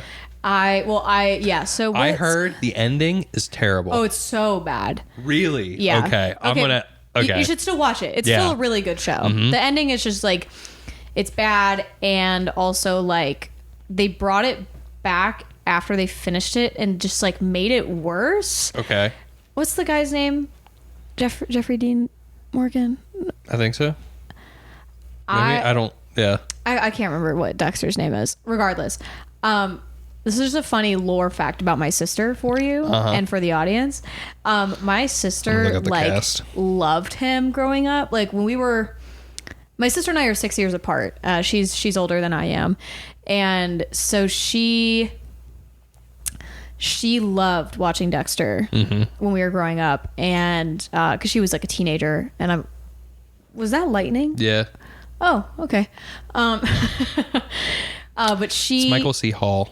Who is Jeffrey Dean Morgan? That's John Winchester, I think. Look it up. I don't think that's right either. Oh wow, I don't know if that thunder just picked up on here, but it just actually. You're thinking of Negan from The Walking Dead. Yeah, that's John Winchester. Oh, is he the dad from Supernatural? Yes. Oh, I didn't know he was the dad from Supernatural. That's John Winchester. I'm thinking, because their names are actually Dean and Sam. Yeah. Look, make sure I'm right, because now I feel like I'm wrong now that I saw his face. Shows. If it says Supernatural, then I'm correct. It says Supernatural. Okay, so I think, please double check. Now I feel like checking. Now that I said it out loud, it feels wrong. Let's see. John Winchester. Okay. That's crazy. I didn't know that he was in Supernatural. Yeah. I love Supernatural. Anyways. I just found out that Brittany was a Super Hulock. But she denied it. She's and I said, just like me. Did you watch all 3 shows? And she said, yes. And I said, that's crazy. Yeah, queen. But yeah, my sister loved Michael C. Hall so much. Mm-hmm. She literally, like, Dexter is like, it's a true crime show. Like, it's a little violent. Oh, and my sister was like, literally, she could not fall asleep unless she was watching Dexter. Like, she was like, yeah, I just find his voice really soothing. Like, he's murdering people. He just talks like this. I don't know. She found it really soothing. And like, literally, that girl could not fall asleep. Oh my God. I'm sorry. My dog just like curled up at Ryan's feet. And I know he's like probably just like a little wigged out because of the thunder. He's my friend. But it's really cute. My dog's 65 pounds and like thinks he's 12 pounds, and he's just not. But he's precious. Do you like Dexter though? I'm liking it so far. It's good. It really is. I went into it knowing that people really hated the ending. Yes. However, I also went in knowing that people really hated the ending for The Sopranos too, and I watched all The Sopranos, and people are wrong about the ending of Sopranos. I've never watched it. I think the ending to The Sopranos is good. I think it's creative, and if people don't like it, they can cry. Yeah, I've never watched The Sopranos, so I don't have any. I'm trying to think. So I'm watching Dexter, and I recognize Julie Benz. Yeah. Rita. Yes. And I'm just like, oh, that's the woman from Saw 5. Then, this is yesterday. I'm talking to Jamie, and I like tell him that. Yeah. And I just like, I'm looking up the cast and everything, because he asked like who else is in it, and I'm like, oh, I click on her, and I was like, what else was she in? I was just like, oh yeah, she was in this and this, and I look, and I say, Jamie, what if I was to tell you I've met Julie Benz? What? And have her autograph. Huh? Really? Yes. Where'd you meet her? Dragon Con? I met her at Dragon Con. And I didn't realize who she was. Who do you have her autograph as? Her character in a little-known sci-fi original show called Defiance. I've never even heard of that. It was 3 seasons. It was on the Sci-Fi Network. It me and my dad used to watch it, and I ate it up. I loved it. I loved it so much. She was one of our main characters and everything. That show was good up until a point. Mm-hmm. But it also was very formulaic. Like it felt like because it was like a lot of other sci-fi shows and everything. Like, do you remember Eureka? Do you know that show? Oh man, it's like the same plot as Eureka. It's like the same plot as like a lot of shows and everything. I don't know. Yeah. I've never really been a big TV person. Like I watched a lot of TV when I was like in high school, but like as I've gotten older, I watch like less and less. Like I watch like YouTube mostly, which is so weird to say, but yeah, like that's not. I don't think that's weird at all. I don't know. There's a lot more variety of content. I think. I could agree to disagree on that, but I don't really have a good argument as to why. I don't know. I love Angel and Dexter. Yeah. I'm really liking what they're doing with his character. He's just a guy. He's just a guy. He's messed up and he feels really bad, and he kind of keeps messing up a little bit. Yeah. But he's trying to do better and everything. Let's see, Deborah, his sister. Deb. I had such a big crush on her. I know you did. I know you did. Hi, Zeus. Hello, buddy. I'm liking what's happening with her. I feel really bad. Oh, he's got his head on my foot. That's so cute. He's really shy of people, so this is why this is like... It's a big deal, because he's a very anxious dog. He's a rescue, and he's mostly afraid of men, but obviously Ryan's over here a lot, and they've had a lot of time to bond, and so it's always just really sweet when he's warmed up to somebody. Oh, yeah. But yeah, I'm liking Dexter.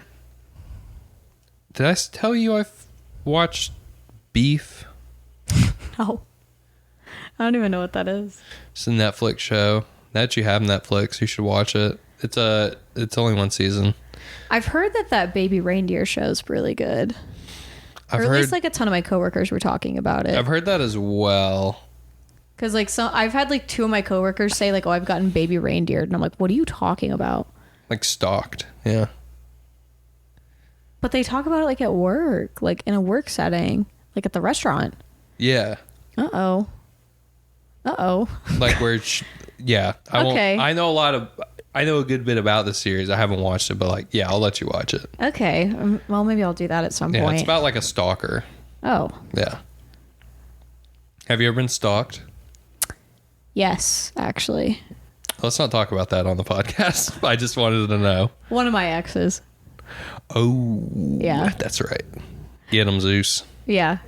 He heard about my ex and he said, "Oh, I hate that guy." Hey. He's okay. It's okay. He's okay, Bubba. I wonder if the growling picked up on the microphone. I hope it did. I hope it did too. He's very scary. He is a scary dog. And is a scaredy dog. Yeah.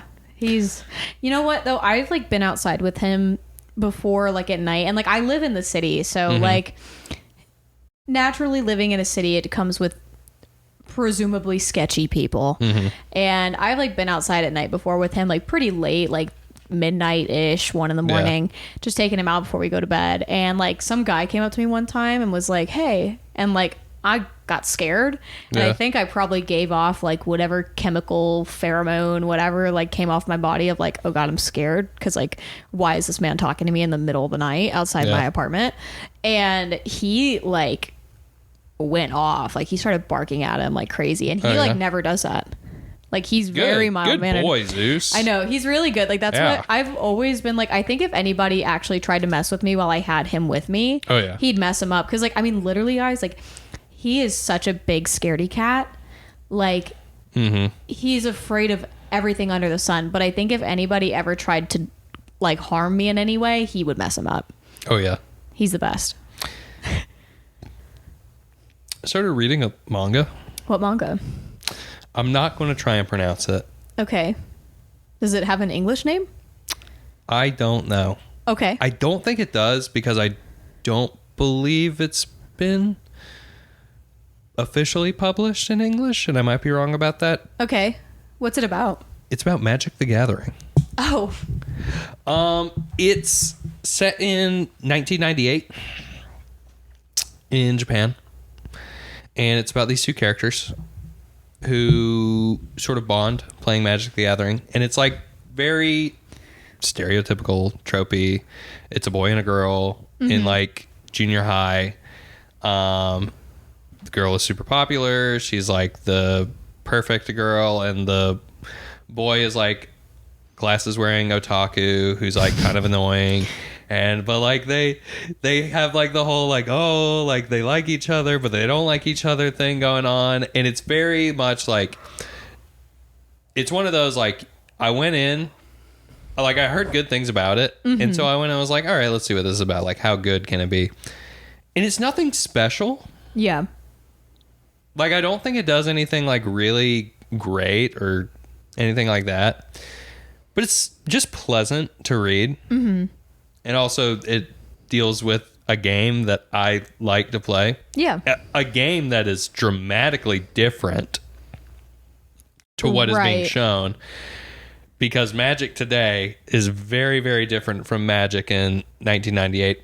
But it's legitimately, they are playing the game. Like they will literally play the game, and then like in between the panels, like the there will be like descriptions of like what is actually happening, and, like what these cards do and everything. That's nice, at least. Yeah, and so I'm just like, this is nice, and it's very nice because they will just like have the old art for these like classic cards and everything. That's cool. Like the third chapter, they're talking about the new set that came out, and the set is called Exodus. And for Magic the Gathering nerds, Exodus is a very like memorable set because that's when they had the little symbols indicating if a card was common, uncommon, or rare. Oh, okay. That's when that first happened in that set, and they like talk about that, and I was like, that's really, really cool, and I like that a lot. So that's just like a little niche thing that I've been enjoying. But yeah. Cool. Yeah. Well, Whitney, anything else from you? I don't think so. I just like I said, I haven't been in my house much. I haven't been consuming media this week. Yeah. I don't know. I'm a little fried today. You want to call it? So apologies. I mean, I don't. Do you have anything else you wanna talk about? I don't want to cut it off if we. No. We said we were going to talk about. Part 5. The part 5 pro. Okay, so the part 5 prologue. I haven't read it though, so I don't know. So I've got nothing to contribute here. I read a quarter of it, and so I'll talk about this. I won't spoil anything. That actually. Do you know whose perspective it is? Do you want to know? I mean, I'll go read it at some point. I feel, well, we've known it was going to be this perspective for a while. Really? Oh, Renarin? No. Oh. Who? It's Gavilar. Oh. Yeah, it's Gavilar himself. Interesting. I read a quarter of it. It's already bananas. It's already like, what? Okay. I'm probably going to go read it after we're done now. Dude, like, I was reading at work and I was like, I need to be in a better like space for this. Where did they release it? Like, what did it's on his website. Okay. Yeah. All right. Well, I know what I'm doing after this. Yeah. Boy howdy. Boy howdy. Boy howdy. We're getting close to the release of the 5th book. Yeah, like 6 months. Well, 5 months now, really. Almost 4, because it's almost August. Oh, yeah? Yeah. It'll be August on Thursday. August, September, October, November, December. Oh, yeah.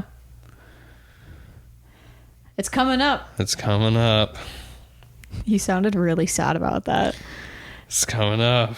Dude, we're gonna have to read it and talk about it. Know, like we're gonna I know. finish these, and then we're gonna have the 5th one in our hand.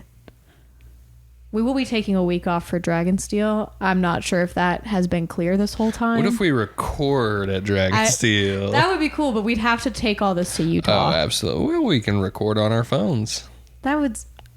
I don't know. I have a thing about audio integrity now because I have to say, shout out, This Ain't a Scene, It's a Podcast, our friend Dawson and Carson's podcast, where they talk about a Fall Out Boy song every single episode. If that interests you, please check them out because I legitimately like them, not just because I know them and they are my friends. They did shout us out on their podcast as well. This is me returning the favor. I'm shouting you guys out. No, but they're great. Dawson is like one of our best friends. I used to be in a band with Carson. Love them. So if you like Fall Out Boy and that sounds like something that would interest you, I personally have been a guest on that podcast as well. So I'm supposed to be a guest at one point. Well, now you have like the street cred to do it. What does that mean? Now you have Listenercast clout. Well, yeah. Well, they want. I told Dawson, if you cover these songs, I'll drop everything. I'll be on that show. Yeah. That was the one that I was on. I was like, if you cover this Save Rock and Roll song, I'll be there. That's so crazy. That album sucks. It was good when I was 14. There you go, Whitney. Yeah. And that's exactly what I said on the podcast. I was like, I love these songs, but it's because I loved them when I was 14. Yeah. Yeah. I'm like that with some bands. Oh, yeah, same. I think everybody is. Oh, yeah. Oh. We were talking about the Olympics earlier. Did you see that Gojira did the opening ceremony? It was sick. So cool. I saw a lot of people freaking out about Gojira doing the opening ceremonies. Freaking out positively or negatively? Negatively. They were bringing up some stuff that I will not go into. Like political stuff, probably. Political and like satanic stuff and everything. Man, people hear a riff and they just think it's Satan. Like, nah, dude, he's just shredding. Yeah, yeah. I mean, like that, and that goes back all the way. Oh, that's like a satanic panic thing. Like that's. Oh yeah, dude, Kiss. Oh yeah. You know what Kiss stands for? No. This is what people used to say. The band Kiss used to stand for Kids in Satan's Service. That's what they used to say. But if you go back. And so Kiss, I get it, like their look and everything back in the day, like wild bananas. Nobody's doing it like that. Yeah. But if you listen to Kiss music, it's not heavy. No, I mean it's not like hard rock. It was for that time though.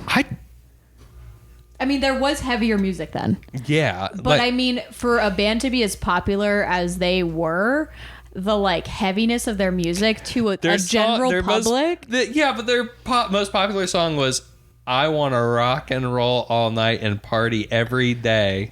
Satan.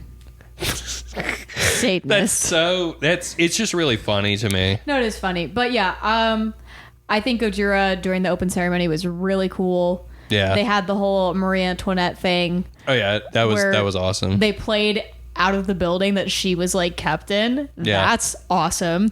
And then they had the opera singer too, which was amazing. Yeah. I just, as someone who is like a metal fan and has been a metal fan for a long time and just like heavy music in general, to me, every time that heavy music gets put into a popularized spot or event, it's always a win.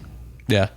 It's always a win. Like Gojira's been a band forever, but I'm glad that this has happened. Oh yeah. Because now more people, and even like younger people who are metal fans that haven't been exposed to Gojira, now will be, because I think that they have a lot of really influential parts of their music. Yeah. As someone who's like a songwriter, I love Gojira. They're going on tour with Korn and Spirit Box this fall. That's cool. I'm considering going. My dad likes Spirit Box. Really? I think he's heard a song of theirs on the radio. Okay. Yeah, they have a couple that are like radio friendly. Probably on like Sirius XM, like Liquid Metal. maybe it's not Spirit Box. What's the other one? With the girl? No. Oh. What's the one with the mask? He has a white mask. Sleep Token. Maybe it's Sleep Token. Oh. Don't say that. Brittany likes Sleep Token. No, they're good. Okay, you said like, oh, Sleep Token. Well, there's a whole culture around them that I don't really like. Okay. I think what they're doing as musicians is cool. Mm-hmm. I don't You don't like the fans. Yeah, we can say that. Okay. I'm not a super huge fan of their music either. Oh, okay. But I like at the end of the day, I have the same opinion with reading. Like I'm happy at the end of the day, I'm happy someone picks up a book and decides to read. At the end of the day, if somebody wants to listen to music and it's heavy, and even if it's not all the way there, or it's not something that I consider, just not something that I like, the fact that someone is listening to heavy music is cool to me. Yeah. And that's my take on that. It is Spirit Box. I'm trying to like figure out who's on your shirt. It's Linda Blair. Oh. This is a Callous Cowboys shirt. Oh. Yeah. That's cool. It's for Celebrity Therapist. Cool. But yeah, because fun little lore thing, title track is based off The Exorcist. That's awesome. And like the sounds that are in the beginning are from the Exorcist movie. Oh, that's cool. Yeah. Cool. Fun little lore. If you ever listen to my old band, which you should. Mm-hmm. Celebrity Therapist is a great album that I wrote and sang and played keys on. Yeah. And Carson is in that band from This Ain't a Scene. It's a podcast. Yes. Go listen. Carson is the vocalist. Tell him we sent you. And like central songwriter is a very talented human being. So, yeah. Sorry. No, you go ahead. I watched 2 movies this past week. That's what I forgot. Oh, yeah. I watched Long Legs. Mixed review from Ryan on Long Legs. We said we weren't going to talk about it on the podcast because it's a new movie and we don't want to spoil it for anybody. It was okay. I liked the first half. I don't really like the second half. They lost you in the second half. They lost me in the second half. What was the other movie? Deadpool and Wolverine. Oh, yeah. Did you like it? Okay. I've heard mixed reviews. So, you do not watch a lot of superhero movies? No, I've seen like 5 total. I don't think you would like it that much. I don't think I was going to go see it anyways. Yeah. I went into this movie with pretty low expectations, to be honest. I like the other Deadpool movies. They're fun. They're, I never found them like laugh out loud funny a lot of times. I mean, that's kind of a lie. I do laugh. I laugh at some of the jokes and everything. I don't think they're like the funniest movies ever, though. Yeah. And I'm thinking like, all right, this is like the first Marvel Deadpool movie. Like, it wasn't going to be rated R at first. Mm-hmm. But like, dude, Ryan Reynolds fought hard, and a bunch of other people fought hard for that R rating and everything, and I respect that a lot. Okay. So I went in not expecting much. Man, this is the best send-off for the Fox era superhero movies. Like a lot of other movies, like Marvel movies and stuff, there's a lot of cameos. And without spoiling anything, there's a lot of cameos from actors like playing those characters from the Fox movies. And I'm not going to lie, I was watching and I was just like, this is great, because those are the movies I really, really grew up on, like as like a young kid and everything. Like X2 is still probably one of my favorite like superhero movies, just because that's nostalgia speaking. Because I love Wolverine. He's always been one of my favorite characters, and X2 like was just my favorite X-Men movie to watch like as a kid and everything. There was only like 2 good X-Men movies back then, but you know what I mean. And they bring back a lot of characters from not just the X-Men, the Fantastic Four. I'm going to spoil just a little bit right here. Skip ahead 30 seconds. Skip ahead, like 30 seconds to a minute. Wesley Snipes shows up and he plays Blade, if you've ever seen those, and it just brought a smile to my face. Cut break. No more spoilers. they don't, because that's such from a certain era of not even just superhero movies, just movies, and that vibe, and that, man, these movies aren't the best. Most of them are really crappy and not good, but they're charming because of like that aesthetic that they brought and how serious they were going, like they were trying to be taken and everything. And it just, it's nice. It was really nice. And it really is the proper send off. Like at the end of the movie, during like when the credits are rolling, they showed a lot of behind the scenes from when those movies were being made. Like, you know, just a lot of the actors laughing and in costume and everything. And I was like, this is awesome. This is definitely like something that I really, really appreciate. Besides that, Deadpool 3 made fun of Marvel movies while also still being a Marvel movie, and I thought that was kind of funny.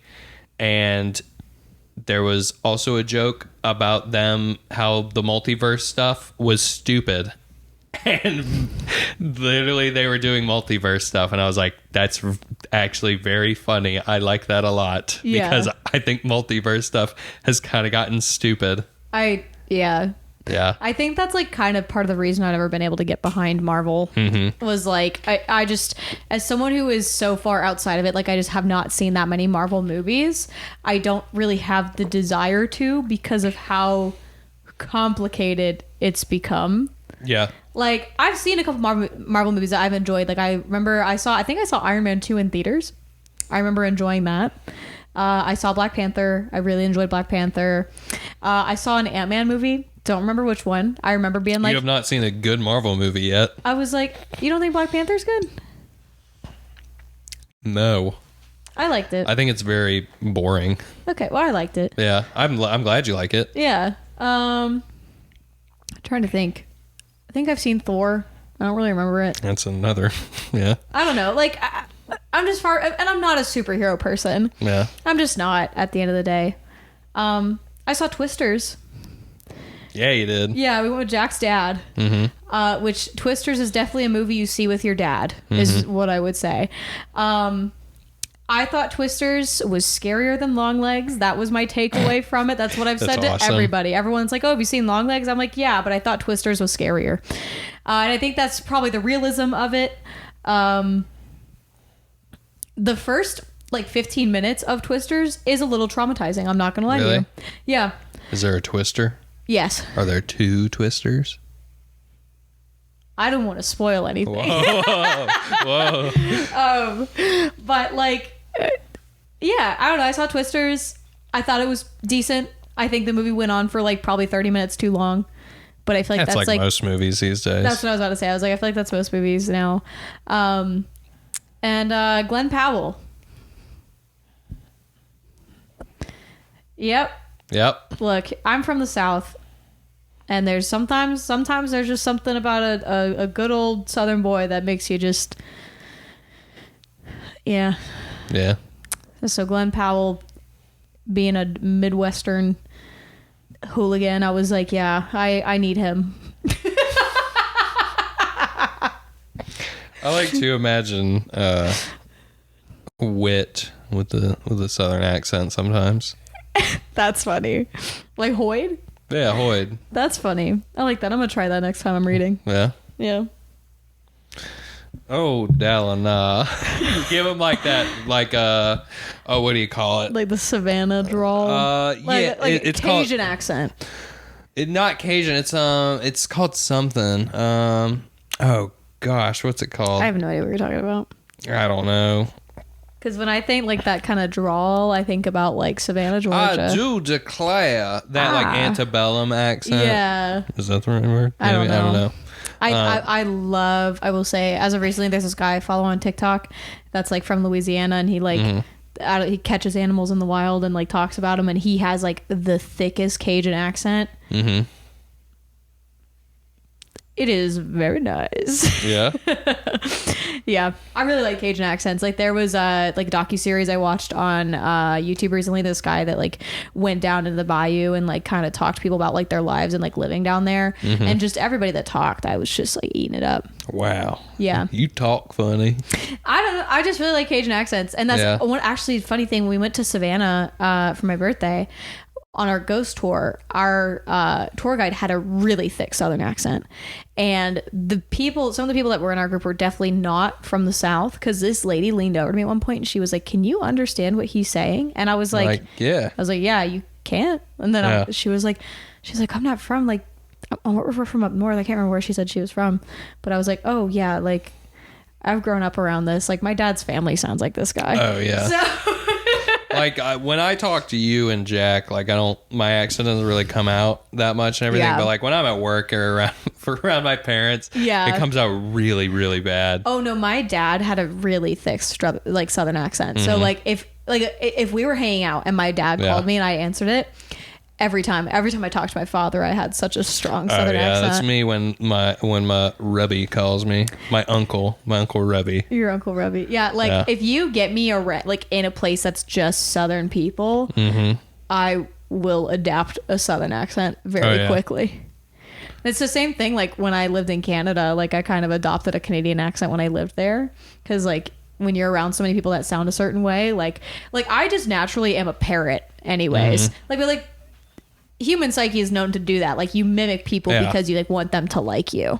And so like my brain like super does that. Yeah. And like Jack was like making fun of me when we went to Canada, and I was like, "No, you don't understand. Like I'm probably going to sound like this." But like my friend Skylar that lives up there, like she has a really, really thick accent. And so I was like what kind of accent? Like Canadian. What? Yeah, but like what Canadian? Like straight up says like oot. Oh, okay. Instead of out. Out. Yeah, I didn't know, like, because I know like different areas have different accents and everything. Yeah, I would say like Nova Scotia, at least like the part that I was in, was pretty tame. Yeah. But yeah, they like had a pretty thick, like regardless, they're still Canadian. Like they sound like that more like, like what is it called? I don't know. Like that northern Midwest accent and everything, where it's kind of like that. Kind of. Yeah, like I don't know. You ever heard of Newfie talk? Yeah. So actually, funny story about that. Okay. Yeah. So found out I was allergic to shellfish when I lived in Nova Scotia, which was unfortunate because I lived on the ocean. So imagine I'm around shellfish a lot, and obviously it's a really big industry there. And so I found out I was allergic to shellfish one night. I was at my dorm room, and we ended up like having kind of like a little get together. I ended up eating something that had shellfish in it or touched it, whatever. I go back to my dorm room feeling fine. I look in the mirror and I'm covered in hives. Oh. And I was like, what? And so one of my friends was studying nursing, so I went over to her dorm room and knocked on the door. I knew she'd be up late because she was in like a long distance relationship, so she was like always up super late on the phone with her boyfriend. So I knocked on her door and I was like, "Hey Sakura, like can you like you see what's going on here, right?" And she's like, "Yeah, we should probably take you to the hospital." And I was like, "Okay." And so we called a cab because like while they have free healthcare in Canada, ambulance rides are not free. So she was like, "Let's call a cab to go to the hospital. It'd be cheaper." And I was like, "Okay." Our cab driver was from Newfoundland. And I'm starting to go into anaphylactic shock as we're in this cab. And I thought I was having a stroke listening to this guy talk. Yeah. Because he had a really strong Newfie accent. Sakura was also talking back to him and like speaking normally. Yeah. But responding to what he was saying. And so I literally thought, I was like, I'm dying. Like That's awesome. I've lost blood flow to my brain. Like, so my friend Catherine she's a Newfie. Oh my god. She does not have an accent though. That's incredible. Like the really thick Newfie accent that's like everybody knows. He's just sat on my foot. All right, you get comfortable, bud. It all comes from like Irish. Oh yeah. Yeah, like that's what it. Yeah. You get some of it in Nova Scotia being so close to it. Like I've had my run-ins with Newfies. You know what? That's where Southern accents come from as well. Is from the British. The British and the Irish and the Scottish all mixing together. And everything. So we're the closest thing to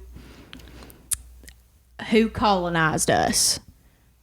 We sound the closest to that. It's like Jamaican accents as well. That comes from Irish accents, I believe. Really? I think so, because I love Jamaican accents. there's like, if you listen to certain like words they say and everything, like, and I'm pretty sure, I could be totally wrong. I am not like whatever they're called, a whatever. Someone who studies dialect. Yeah, I'm pretty sure it derives from Ireland. We got to figure out who colonized them, and that'll tell you everything you need to know. I mean, yeah, but yeah, I don't know. I've been to Jamaica. I haven't. I went snorkeling in Jamaica. In fact, it was really cool. I didn't.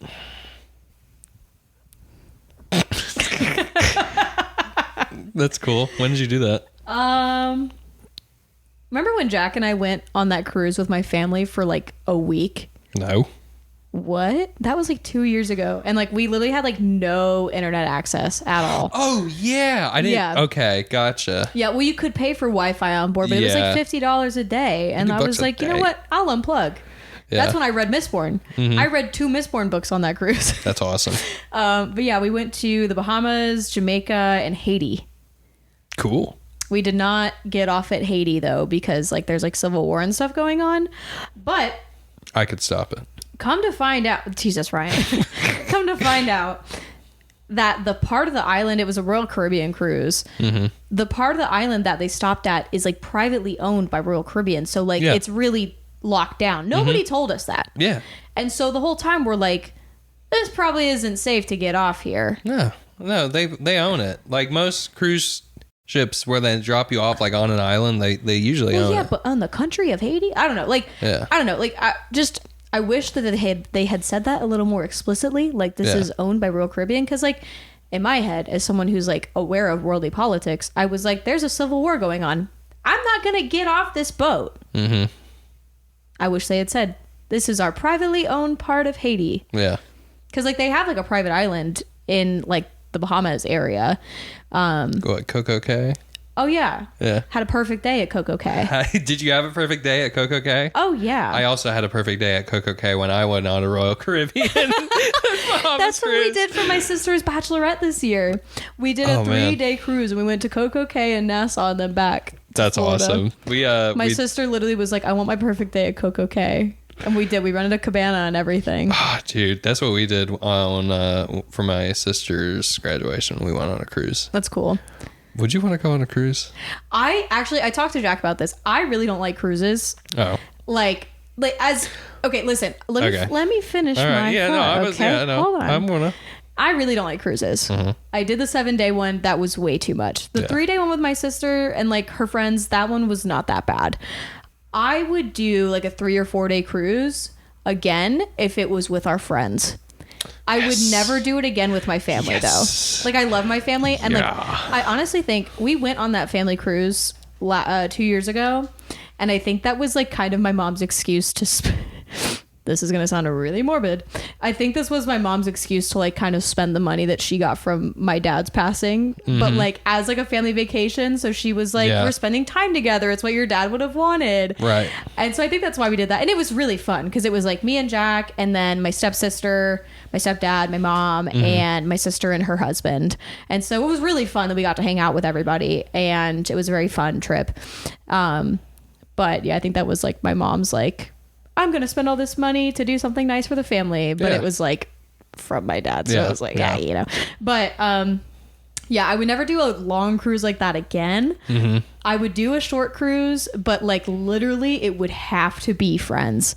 Yeah. I don't think I could ever do another cruise with my family. And I've told them that. Yeah. I've been like, I love you guys. But like my idea of a fun vacation is not being stuck on a boat for 3 days with a bunch of old people that are rude. Yeah. We should plan a friend's vacation. I've been wanting to do this. Oh, we were talking about doing that cabin in the fall. I think we should get a cabin. I think we should. I think we should do a cabin. In the North Georgia mountains, it's beautiful in the fall. North Georgia mountains.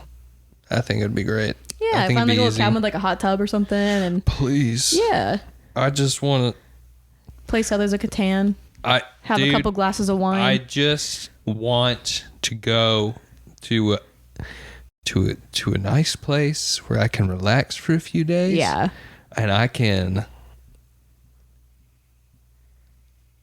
I just want to do me and Jack's challenge Oh, that I stole from Letterkenny. Speaking of Canada. I know. You know what the challenge is. Do you want to share? Or are you just gonna? It's 100 shots of beer in 100 minutes. I think it'll kill him. It's 12 and a half beers. I think it would kill you both. No. You We don't, would have to take you to the hospital. Look at me. I could do it. Okay. I'll film it and show it to you guys at Dragonsteel if you ask. And it will be a video of Ryan in the hospital. Let's do it right now. Whitney, let's do it right now. I don't have any alcohol in this house. Let's go get some. Oh, God. No. Okay, guys, we're going to end the episode here. Yeah, we are. Ryan and I have something important to do. I'm kidding. No. I don't even like beer like that. Yeah. Yeah. You don't like it all, right? No. I actually hate the flavor of hops. It just doesn't do anything for me. You just got to get like a Bud Light. A PBR. PBR. I just love me a PBR. We should do one whole episode of this speaking in a Southern accent and just act like everything's normal. I probably could. I just So I read part 1 of Words of Radiance. but it would have to be like my actual accent. I'd have to fall into my actual Southern accent. Yeah, like my actual, because this is not, this is going to sound bad. This is not like how I actually talk most of the time. Like in my life, which sounds really bad. You live west where most people are. Yeah, like have I live a thicker accent. Yeah, well, I live in the just city. in the area I'm not that around I'm at it. and everything. Yeah, So- I'm not around it over And here. it comes at all. out with certain words that I say. Yeah. Like boot. Boot. Yeah. Yeah. I don't know. I like I said, I'd have to probably Jewelry. talk to someone with a Southern. Jewelry is crazy. Jewelry. Yeah. Okay. I'm trying to. I don't know. All I know is that my mom went to my grandpa one day on my dad's side, and she said, if my kid ever comes home saying yeller or over yonder, you will never see your grandkids again. And so that's why I don't have a Southern accent.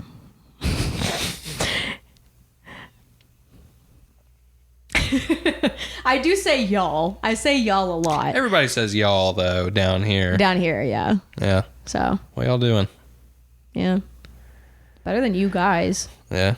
Use guys. What are you guys doing? I don't know. Do you say buggy?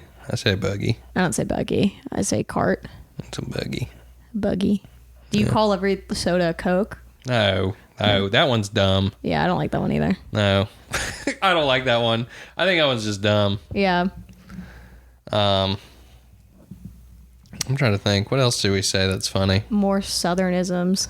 Southernisms. Devil's beating his wife. Yeah, when it's sunny outside and it's raining. Yeah. The way I I'm sure that to some people this sounds insane. Oh yeah, And like I'm the just- devil's beating his wife. Yeah. Trying to think of what else. I don't know. Everyone knows "bless your heart" doesn't mean Bless your anything heart. positive. I remember growing up and having old ladies be like, "Oh, bless your heart," and I'd be like, "Oh, it's so nice." And as I've gotten older, I'm like, Well, it's how they say it. yeah, it's definitely how someone says it. It can definitely be positive, Yeah. but most of the time it's not. No. If someone says "bless your heart," they probably think you're stupid. Cattywampus. Cattywampus. You ever heard that? Yeah, I don't think we use that one. I Oh, use what's it. the word? Oh, my dad always called the toilet the commode. Oh yeah, the commode. Yeah. Yeah. That was one that my dad said a lot that I thought was that was never one I picked up on, but he'd always be like, I'll go use the commode. Yeah, my grandmother would say, go clean the commode and everything. Oh, I got one. My grandmother used to say this one. She's the one that's passed away. Haint. You know what a haint is? Haint? Mm-hmm. Am I allowed to say it? Is that a word I'm allowed to say on here? How about I just tell you what a haint Yeah. is? Okay. Because I don't know what you're about to say. A haint is an evil spirit. Okay, that's what I thought, but I also thought it could be promiscuous woman. Oh, I think it could be used for that too. Yeah. Maybe. But I've always heard it talking about An evil spirit. yeah. Oh, well, when we went down to Savannah, our tour guide told us about the boo hag. Oh, the boo hag, yeah. Yeah. And he gave us this like special salt, and apparently if like a boo hag came to get you in your sleep, you'd hold the salt up and you go, boo hag, go away, go away. That's crazy. That's like crazy Savannah stuff. It's awesome. It's so crazy that Savannah is like one of the most haunted places. It's one of the oldest cities in America. It's true. One of the 13 colonies or whatever. Yeah. Do you know who founded Georgia?